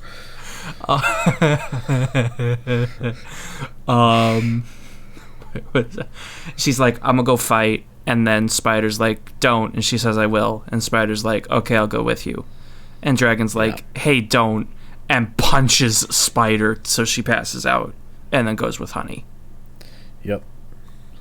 And she becomes Honey's steed. Basically. Much like Dragon does for Donkey in Shrek. Dude, Shrek episode win? Well, bonus episode maybe at some point. So they fly to the castle, and she's like, Dragon's like, aha, it's time for a good fight. I'm gonna do a fight. And they fight someone, I don't remember who, I don't really care. She has a machine gun. And then I looked away for a little bit. I think I missed something, and then I like refocus onto the show, and there's this giant amalgam of like all the Panther Claws. Did they like freaking Zambot fuse or something? I think they did, yeah. Because she has traits of like all the enemies we'd seen so far. Yeah. Oh, and Evil Spider-Girl gets a mech suit. Yes. Actually, no, continue. Well, I'll bring it up later. It'll be relevant later. Well, all I have left to say is stuff from the final episode, so unless you're ready to kick into the final episode. Well, it was about final episode shit, so... Okay. Sorry. So, go ahead. I don't have many notes on the very initial bit of episode 12, but, like, starting, like, about a third of the way in, and then after I have a ton to write. The first note I have for episode 12 is the dragon dies. If you have anything that happens before then, go ahead and say it. I don't remember much. It's basically just like a big fight scene. It's a fight scene. I guess like one thing I can say before that is like one thing that I really like that has been like consistent throughout the entire show is the slice. Yeah, that's right. Yeah, I had a note about that as well. It was off to the side. Yeah, so like whenever like anybody kind of like slices like an enemy, it's not just them that gets sliced, it's like the entire like plane, right? I don't think it was anybody. I think it's just when Honey used like a specific name move because she has like Dimension Cutter or whatever. Yeah, well I think Jill does it at some point too. She has freaking Spatial Rend. That's a Pokemon joke. It is a very specific like move though. But yeah. Like it shifts like everything. So they're separate, which I visually loved that shit. I had a note on that. I thought it was really cool because I thought it was going to be like a thing. Because like in one of the early episodes they do that, and there's like a slice above the moon, and the moon stays jagged in the background for the rest of that shot. And I'm like, oh, okay, that's just going to hang there. That's kind of cool. Yeah. But then they escalated it a few episodes before this, like 8 or 9 or whatever, when they're in the detective agency or whatever. She like does the slash on the Panther Claw that Jill's talking through. And the camera angle changes to the people on the other side of the wall she slashed, and the wall is still crooked from the other side too. And I'm like, oh dang, they're sticking with it. Yeah, it seems to be like almost a permanent thing. Imagine like something, or not damage. not permanent. That's not the word, but like something that's actually happening to the world, rather than like just a visual thing. Which is really cool. It's really cool. But like even if it was just a visual thing, it looks so sick, dude. Like so sick. You know? Mm-hmm. Like I loved that that little thing they did with the little slash. Yeah, that's all I really that's about it I had to say about for this episode. Before we get into the final battle. You have something before we go in? Or are you saying that was the last? Well, that was it. That was it. But like they did do that with Dragon. When Dragon got fucking ganked, it was that move used on Dragon by I missed that. Jill. Yeah, Jill did that on Dragon. Yeah, and that. Honey gets kind of styled on for a bit. Yeah. Oh, yeah. Not even kind of full on. Like, she gets punked. Honey gets styled on, but then you hear off in the distance, wait, that's not Honey. I am Honey, as Honey steps forward. But no, wait, there's more, as another Honey steps forward. And then Grandpa dressed as Honey shows up. Well, Grandpa and Junpei both show up dressed as Honey, which was one of, if not my favorite gag from the entire show, because like really good. Not only is it just a good gag by itself, because the spider because the spider did work on on herself. She's the first one that shows up is Tarantula, and the second one that shows up is Seiji, and they both look exactly like Honey. Whereas then Danbei and I really liked Seiji's voice coming from Honey's character model. Yeah. What's the kid's name again? Junpei.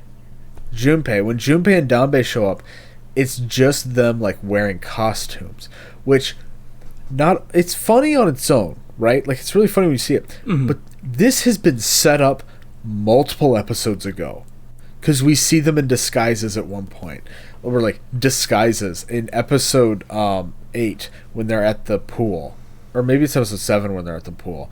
But, they show up with Natsuko in like to dress, and they're dressed as girls, even though Danbei has like these long nose hairs that he uses as a mustache. And they start in like their like very masculine voice yelling at all the other people to, what are you looking at? Leave us be. Yeah, like Junpei has a line too where he's like, "Hey, stop it! We need to blend in. Quit staring at us."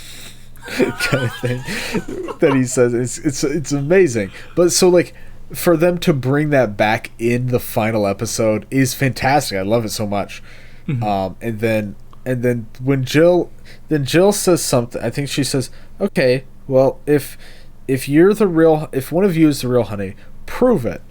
Oh, like, jeez. How do you prove it? Like, Grandpa knows how to prove it. I gotta quit. No. Before what happens, if I were to tell you, just ask you, hey, prove that you're Wob, what would you do? If I had to prove I was me? Yeah, right. Like, if you had to prove that you were yourself, and just by somebody saying prove you're you, what would you do?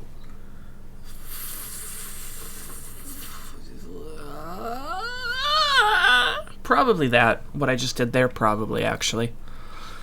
Yeah, I would believe it at that. Yeah, because see, I've not thought about this for very long, and I have not thought about this very hard.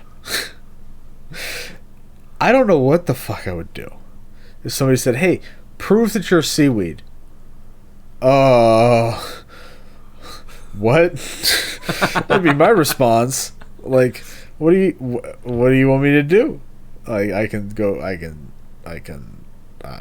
don't even know what I can do. What can I do? You know, like, it's such a weird thing. And then, so how do they prove that Grandpa they are? pulls out a boombox. Oh, yes, he does. And does he play the theme song? I think he plays the theme song. It's the OP, yep. It's the OP, yep. And they actually start dancing to it, right? I don't entirely remember. I think they do. He starts dancing to it. He's like, "Oh, I got this, guys." And he starts dancing. And then Junpei is like, "Wait, no. I'm the real one. And if he's doing it, I'll do it too." And he starts dancing. Good boy Seiji goes in on it. Yep. Tarantula never does, though. Tarantula never does. But, like, Seiji's got some moves, dude. He's killing it, man. He's got some moves in the actual OP. Did you ever see him in the background of that one shot? Yep. Yeah. Uh-huh. A little bit we never talked about the OP. We'll have to get to that if we have time. Yeah. Yeah, we probably will. Yeah, no, and then like, so like this goes on for probably like 2 minutes, I would say. It's like a good while. There's this whole dance scene. There's just a dance scene. It's great. It's amazing. I love it. And then like Jill's like, haha, okay. That's very funny, guys. Yeah. To give you context of my flow state during this episode, my notes in this order. Second honey arrives. Wait. There's a third one? Wait. Hold on. Dance party, I guess? Wait, hold on. Too many honeys. Because another, like, freaking, like, 40 of them come in. Yeah. It's, like, just so many come in. And, like, they're all perfect. They all look like honey. They're not, like, dressed up like Danbei. Wait, no, well, no. That's not true. That's not true at all. They're like Danbei and Junpei. Yeah, because there's, like, the freaking... There's some that are very much... that are just look like honey. There's the Lupin guy, looks like Lupin in a honey dress. Yep. All of gang girls, ugly girls gang or whatever, quote unquote. Yeah, all that's look what they like are. Them. Okay, look, this is not being mean. It is in the show, like, they are like the ugly girls, which is why they're ostracized. Look, freaking fight me. One of them was super cute. I don't want to hear it. I don't care. I'm not like. This is not a judgment of looks. I'm telling you what the show said they were. I know. How you can judge them, or like how you can not judge them, but like describe them as the ugly. Like they were the group of ugly girls that were ostracized. But yes, they looked like themselves. Believe the all the teachers were there. They looked like themselves. Actually, hold on. Can you do the thing that you said like you were going to explain? Because I made the comment earlier and said they're dead except for when they're not. Oh, because like for example, the freaking big gang girl, she absolutely died. We didn't talk about this, but she like took a freaking nuclear explosion to save Honey. So I'm pretty sure they got turned into mannequins. Is that what that was? I'm almost positive, because if you remember, if in the gun bit, right, like the gun trade, do you remember all the like mannequins that were still alive but like they were crying and stuff? I don't know if those were specifically them, but like we see like all of them later. Like I think it's like in episode 11, maybe it's 10. I think it's 11. Like we see them all, and like they're kind of like washed out, and their features are starting to go away. Like and either Tarantula Dragon or one of them was able to like change, like reverse the effects, so they weren't dead. That also doesn't mean they're like coming back though, because we also see a freaking Natsuko mannequin and she doesn't return. Yeah, but she's not relevant to the plot. These people knew Honey and liked Natsuko, Honey's best friend. Natsuko is dead. Yeah, but we see her mannequin again in 11 when Seiji stumbles into the spooky room. I think that was like like just a corpse mannequin. I don't think that Natsuko's fully dead because she was impaled by a sword. Freaking Gang Girl was dead. She exploded. Yeah, but look, man, they're dead except for when they're not. She was a mannequin. Natsuko's dead because if she comes back alive, then that means that Honey, like, look, I don't like when they bring dead characters back generally, right? In this instance, they did it really well because, like, the characters, like, we never actually got to, like she, like Gang Girl could have been like turning into mannequin as she was floating in the water, you know, like, whereas Natsuko was stabbed through the stomach by a sword. She's gone, dude. Like, time to give up. They're dead except for when they're not. God, you're such a bitch, bro. Oh my god. I don't remember what happens after this. Honey, there's a really cool sequence. I made a note about the LSD tunnel. I don't care about the LSD tunnel. Well, Honey just kind of like is like gets her power back. And fights off Jill because Jill's like, no, there's no way that people love you. That's crazy. Kind of thing. I did have a note that this like whole thing with the like army of honeys was really cool, especially when all of the like named honeys, so like Gramps, Junpei, Seiji, they all start using, and I think Arachna was the other one, or Spider Girl. All four of them use like her named attacks from earlier in the show, like as a combination move. They changed them slightly to be their own move. Yeah, instead of like Honey Slash, it was like instead of Honey Crescent, I think it was Junpei Crescent. That's how it was. That was really cool. I really liked that. Yeah, it was great. Like the Seiji Boomerang, I believe it was. Yeah, no, that was great. Yeah, and so like they're able to like whittle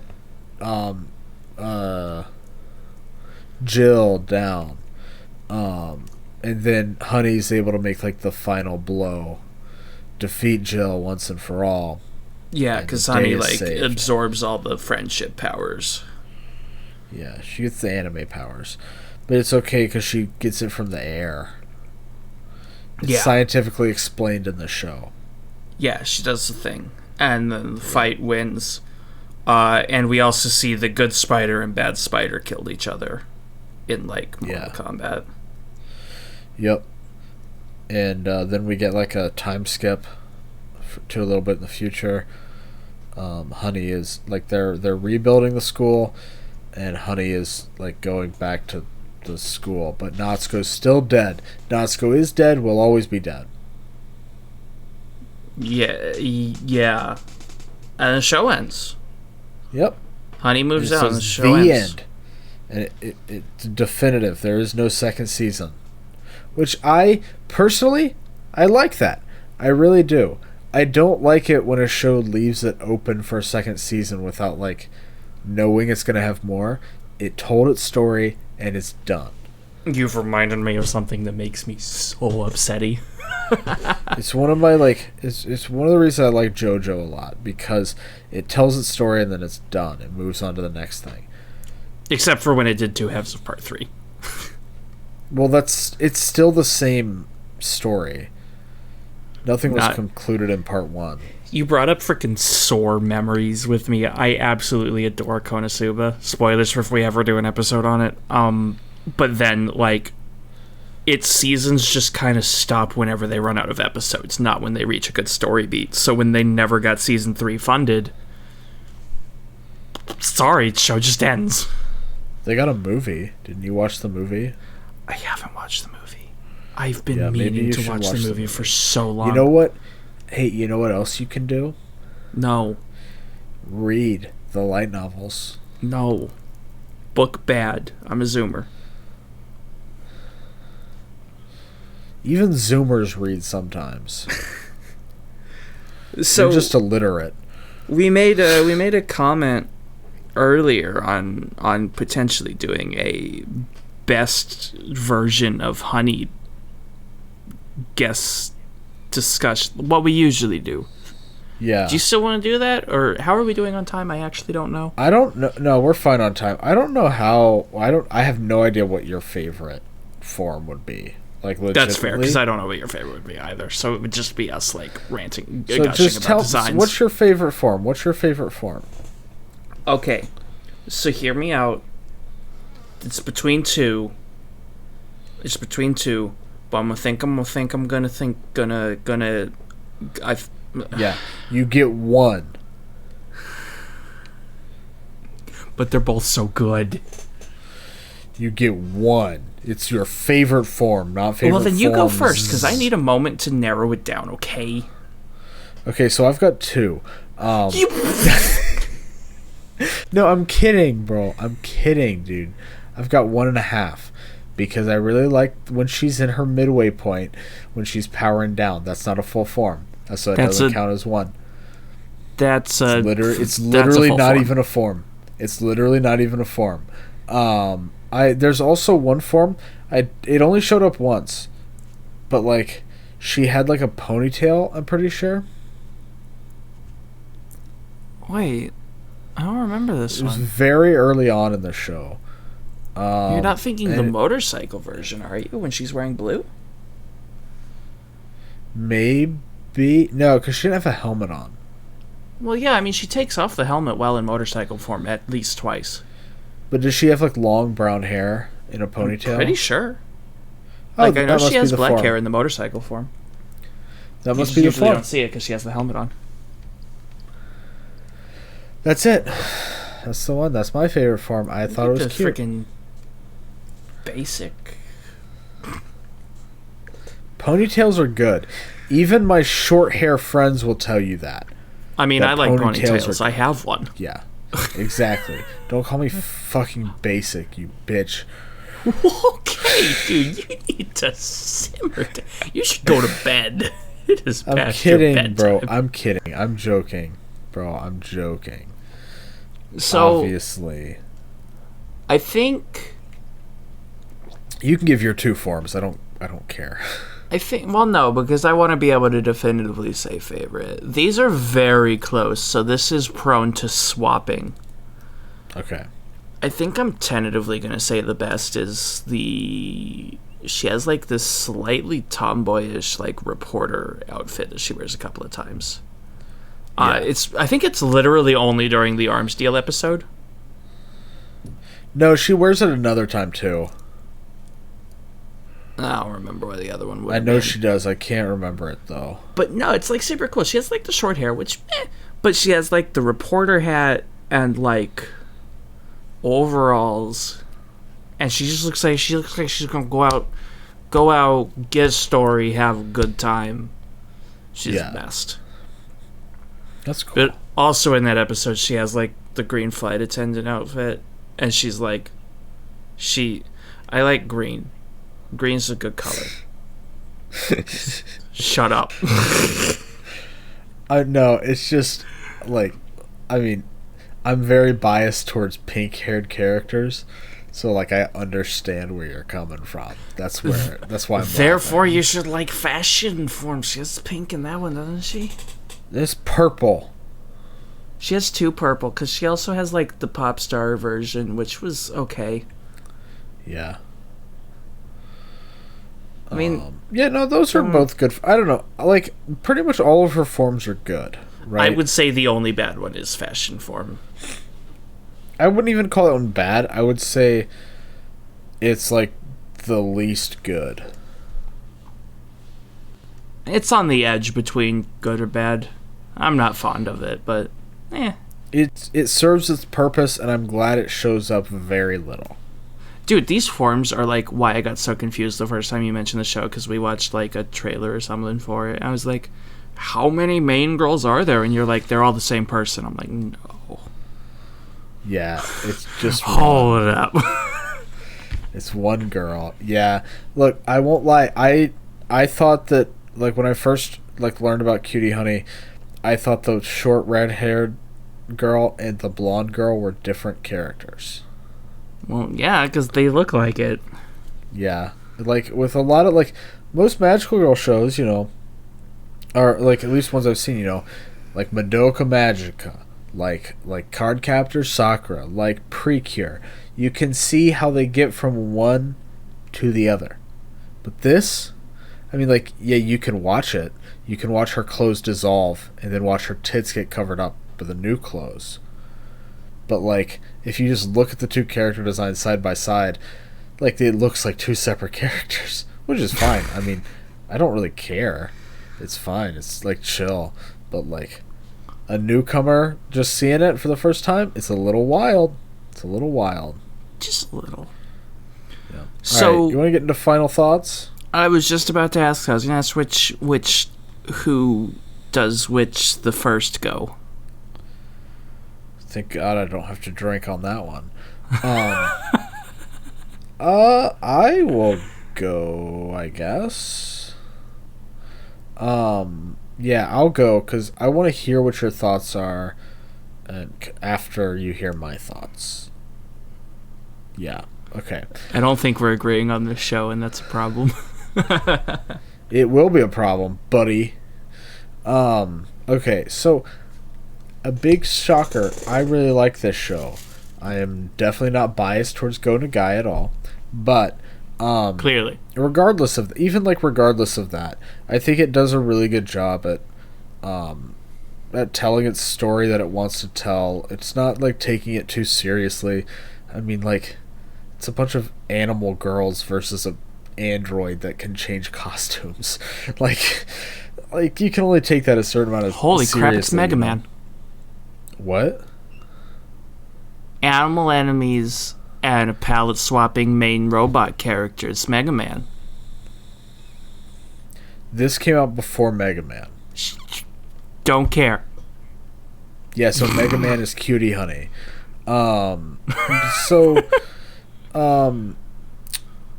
mean, I really liked it. I thought they did a really good job at adapting it, except for the, like, couple opening episodes where they kind of expect you to know what's going on already. Like I said, I've said this multiple times throughout the episode, it definitely felt like something that was more made for fans, people who are already fans of Cutie Honey, right? Whereas I think in 2018, that was not the best call. I think there's a lot of people who didn't know Cutie Honey at that point, and a lot of people that I think, like, as judged by the score of 48%, I don't know why it's that low. I legitimately don't know why it's that low. It doesn't make any sense to me why it's a 48% and like a 5 point whatever on Mal, because this is a fun show. It's fun, and one of the things I think it does really well, I mean, I mentioned this earlier too, it takes the ecchi comedy and, like, it doesn't glorify the actions that the characters take. It doesn't villainize or, like, demonize them either. But it shows that it's not right to do those things, and but it still, like, allows you to laugh at what's happening. Like, it's so like it takes that kind. Maybe I don't know. Maybe people just don't like that humor. I don't know, but like I think it does it really well. It's like the best way you can do it, I think. And I really do give it major props for that. Yeah, its characters are lackluster, sure, whatever. But and like maybe its story is like whatever. But it's a fun show. I would watch it again. And with I'm done rambling, so just gonna give my score. It's kind of, I'm not completely decided yet. I'm kind of deciding between an 8.5 and a 9, honestly. Jeez. I had a really good time with this show. And like I said, I'm not biased towards Go Into Guys stuff at all. So like but I'm also like really excited to dive into the like other like the older Cutie Honey anime and stuff, and like maybe watch the live action TV show too.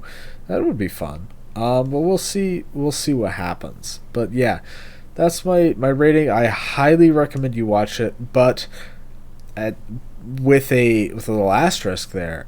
Read the manga first, the original manga. It's not very long. You can literally sit down and read the whole thing, like one sitting. Very easy, unless you're Weeb, and you can't read. Oh, 8.5 to a 9. Good gravy, you're gonna disown me. Yeah, you better be careful here, bud. There are a lot of things in this show that I really appreciate. I do think the individual monster designs were interesting. They're creative. I really appreciate, like I said earlier, I like the artistic direction of, despite using modern techniques, modern animation, modern colors, still keeping it true to form for what the original was back in the olden days. I like the characters to a degree. I think Arachnopanther, Spider Girl, Tarantula. I can never remember Tarantula. I always forget which fucking spider it is. Holy crap. The hairy one. Because she turns small for a little bit. She turns into an actual spider, and it's a Black Widow, which is not a tarantula. Well, tarantulas aren't like that massive. They're still like the size of the palm of your hand, not a Black Widow. That's like your thumbnail. Yeah. But like, where's it going with this? I like her. I like the dynamic between Honey and Natsuko, because Natsuko's a good egg. Freaking, I've forgotten everyone's name. Seiji, freaking good egg. I even can, to a degree, appreciate Junpei and Gramps, except for the statue episode. The statue episode can go die in a fire. The overall, like, arcing story doesn't really do it for me that much. Like, I feel like it'd be kind of interesting seeing Janet turn out to be the bad guy if it had been, like, not been spelled out for the audience. Like, if I could have been surprised by that, I think it would have been a lot more interesting. At the end of the day, this is, again, a magical girl show, which is, we've talked about this before, not a genre that does it for me. Damn it. There's a lot of things that I really appreciate about this show, but as a whole, it's not my kind of thing. A lot of it is done really, really well, and I will give it that credit. But as a whole, I feel like this is just missing something to keep me hooked in.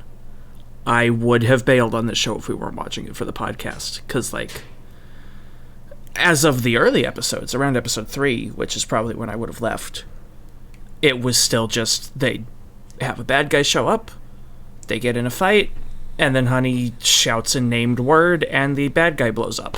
And that's it. Now, it does start to get better, in my opinion, once they start to go a bit heavy, once that random tone shift out of literally nowhere in episode 6. Not nowhere, but okay.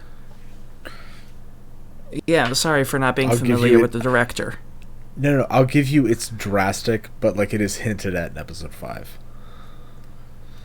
Still, it's a big turn that I wasn't counting on. I will give you that it is very drastic, yes. I like it after the turn, but the turn came in so late that I wouldn't have still been around for it.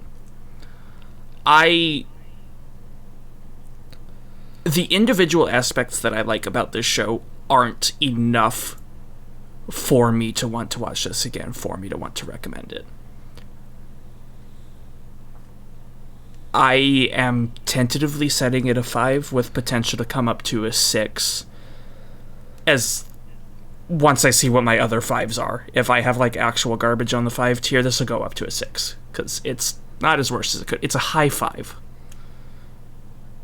I told you, you're going to disown me if you wait for my opinion. Why don't you like good things? I don't understand. Look, we have different tastes. I think that's acceptable. And, like, that's why I went out of my way to acknowledge what was good about this show. But the show as a whole just doesn't do it for me. Yeah. I'm fucking yanking your chain. Sure, I think you know that. My chain don't need yank, dang it. I'm insecure. I'll yank it as much as I fucking want to, buddy. But, no. I mean... I suppose I would recommend you watch this if that genre is a genre you'd like. But if you're coming into this with like minimal experience on the magical girl genre or no experience in the Cutie Honey series like I did, I don't vibe with it. Yeah. That is the one thing I'll say. And it did turn badly because it's not a show for somebody who doesn't know the series at all. You're going to be lost the first couple episodes, and you're just going to have to kind of accept things. I mean, that didn't really bother me too much, because, like, you know that even on shows where you're like, wow, this had a bad start, the only time that I've actually complained about missing information was when I was a moron and skipped an episode. Yeah, it was when you missed information, yeah. Yeah. But, like, I feel like for, like, a general viewer... that could be an issue. Where you're I can dropped into everything. I can see where you're coming from with that. Just why I do still recommend reading the original manga at least. I mean, like or watch. I mean, I can't tell you to watch any of the other stuff, but like reading Cutie Honey a Go-Go or Cutie Honey, more so Cutie Honey. Cutie Honey a Go-Go is fun too, though. I just know something before watching this show. It's not for newcomers. Yeah, which is a shame. If really you're not already into this series or this genre, this isn't going to be the show that turns you around on it, I don't think. This is not the Devilman Crybaby for Cutie Honey. Well, like, okay, well, here's the thing, right? Because Devilman has multiple adaptations. It's got the original anime series, and the OVA has a couple different manga adaptations as well. Same with Cutie Honey, where, like, Devilman Crybaby is really what brought Devilman to the like, at least in the West, I would say it brought it to the public eye. This is not that series. This is for people who are already invested in Cutie Honey, I feel. So that's why I say it's not the Devilman Crybaby of for Cutie Honey. Yeah, no, I get Which is a shame. I wish it could have been. I really do. But I still liked it, had fun with it, and I do appreciate you trying to find the good things out of it, because yeah, there were I know that can be hard. Yeah. There were definitely qualities that I appreciate, and I do really want to bring those up like I did. Yeah, and I do appreciate that, and I appreciate giving this show a try. What am I going to do? Just refuse to watch the choice of the week? Well, I mean, I don't know. You already have a veto list. Jeez. There's only like 2 shows on that list. But speaking of watching a show, we got next week's, and that's all me, baby. I still don't know what we're watching. Hit me with it, right. Dude. I'm here to surprise you. I got the sticky note. I'm gonna write it down. Honestly, I don't even know if you have heard of this show before. I really don't. But it's a little show called Mysterious Girlfriend X. Oh no!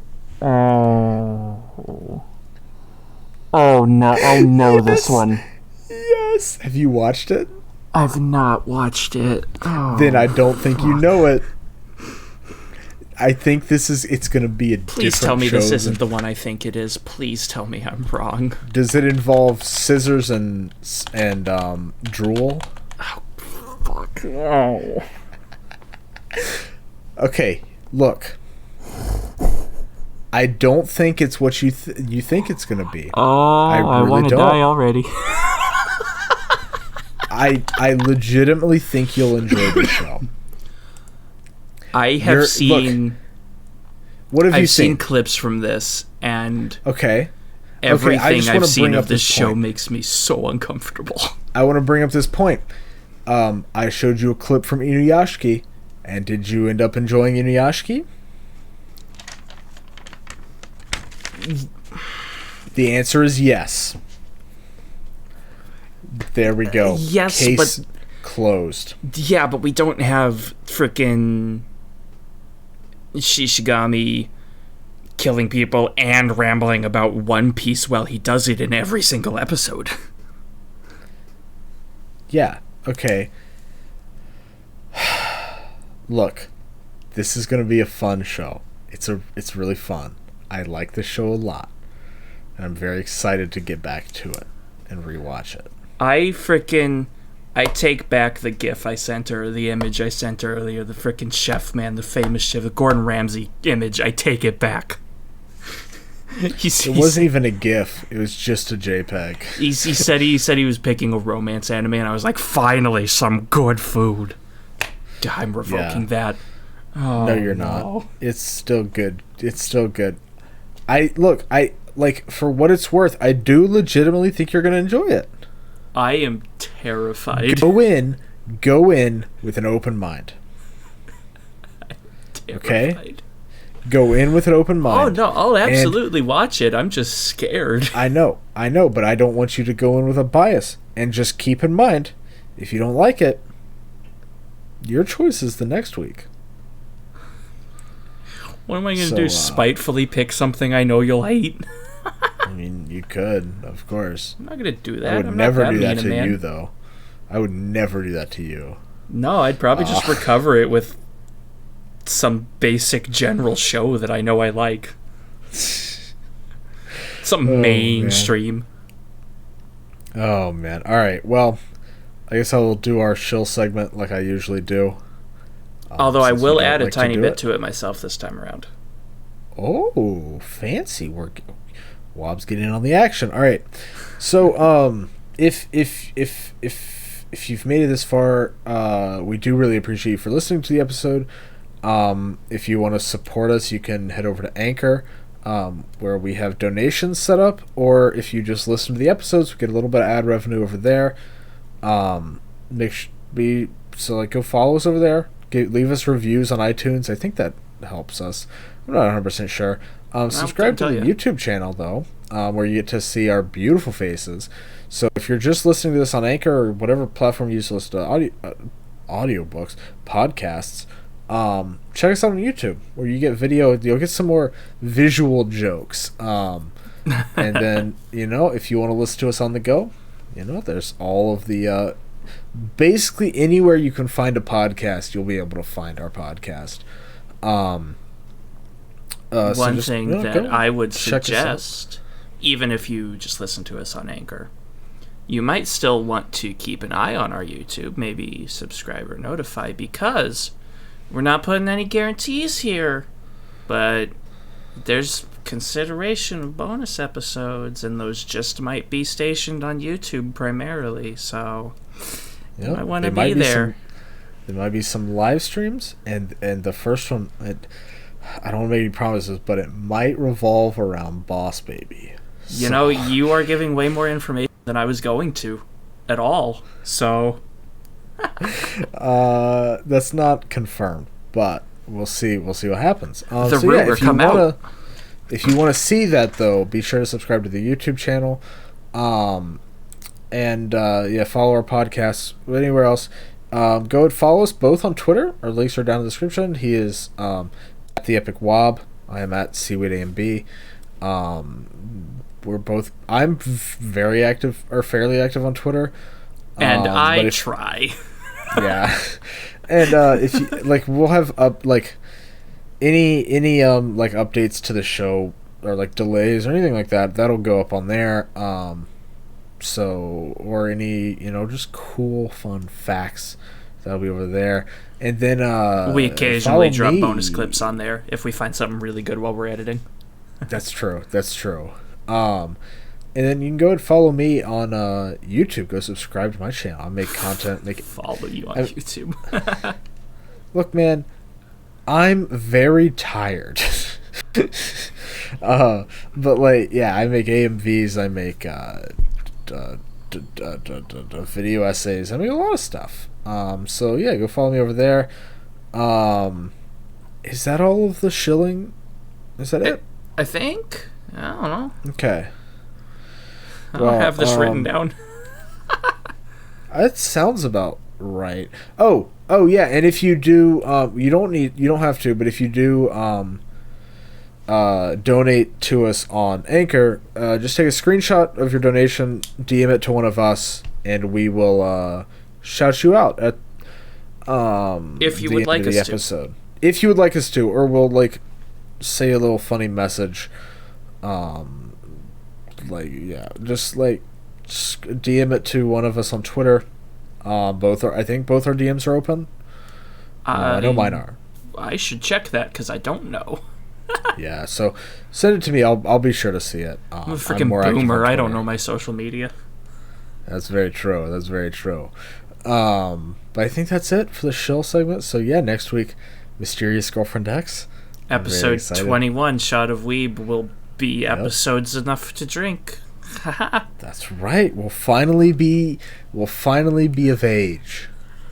We can finally buy cigarettes.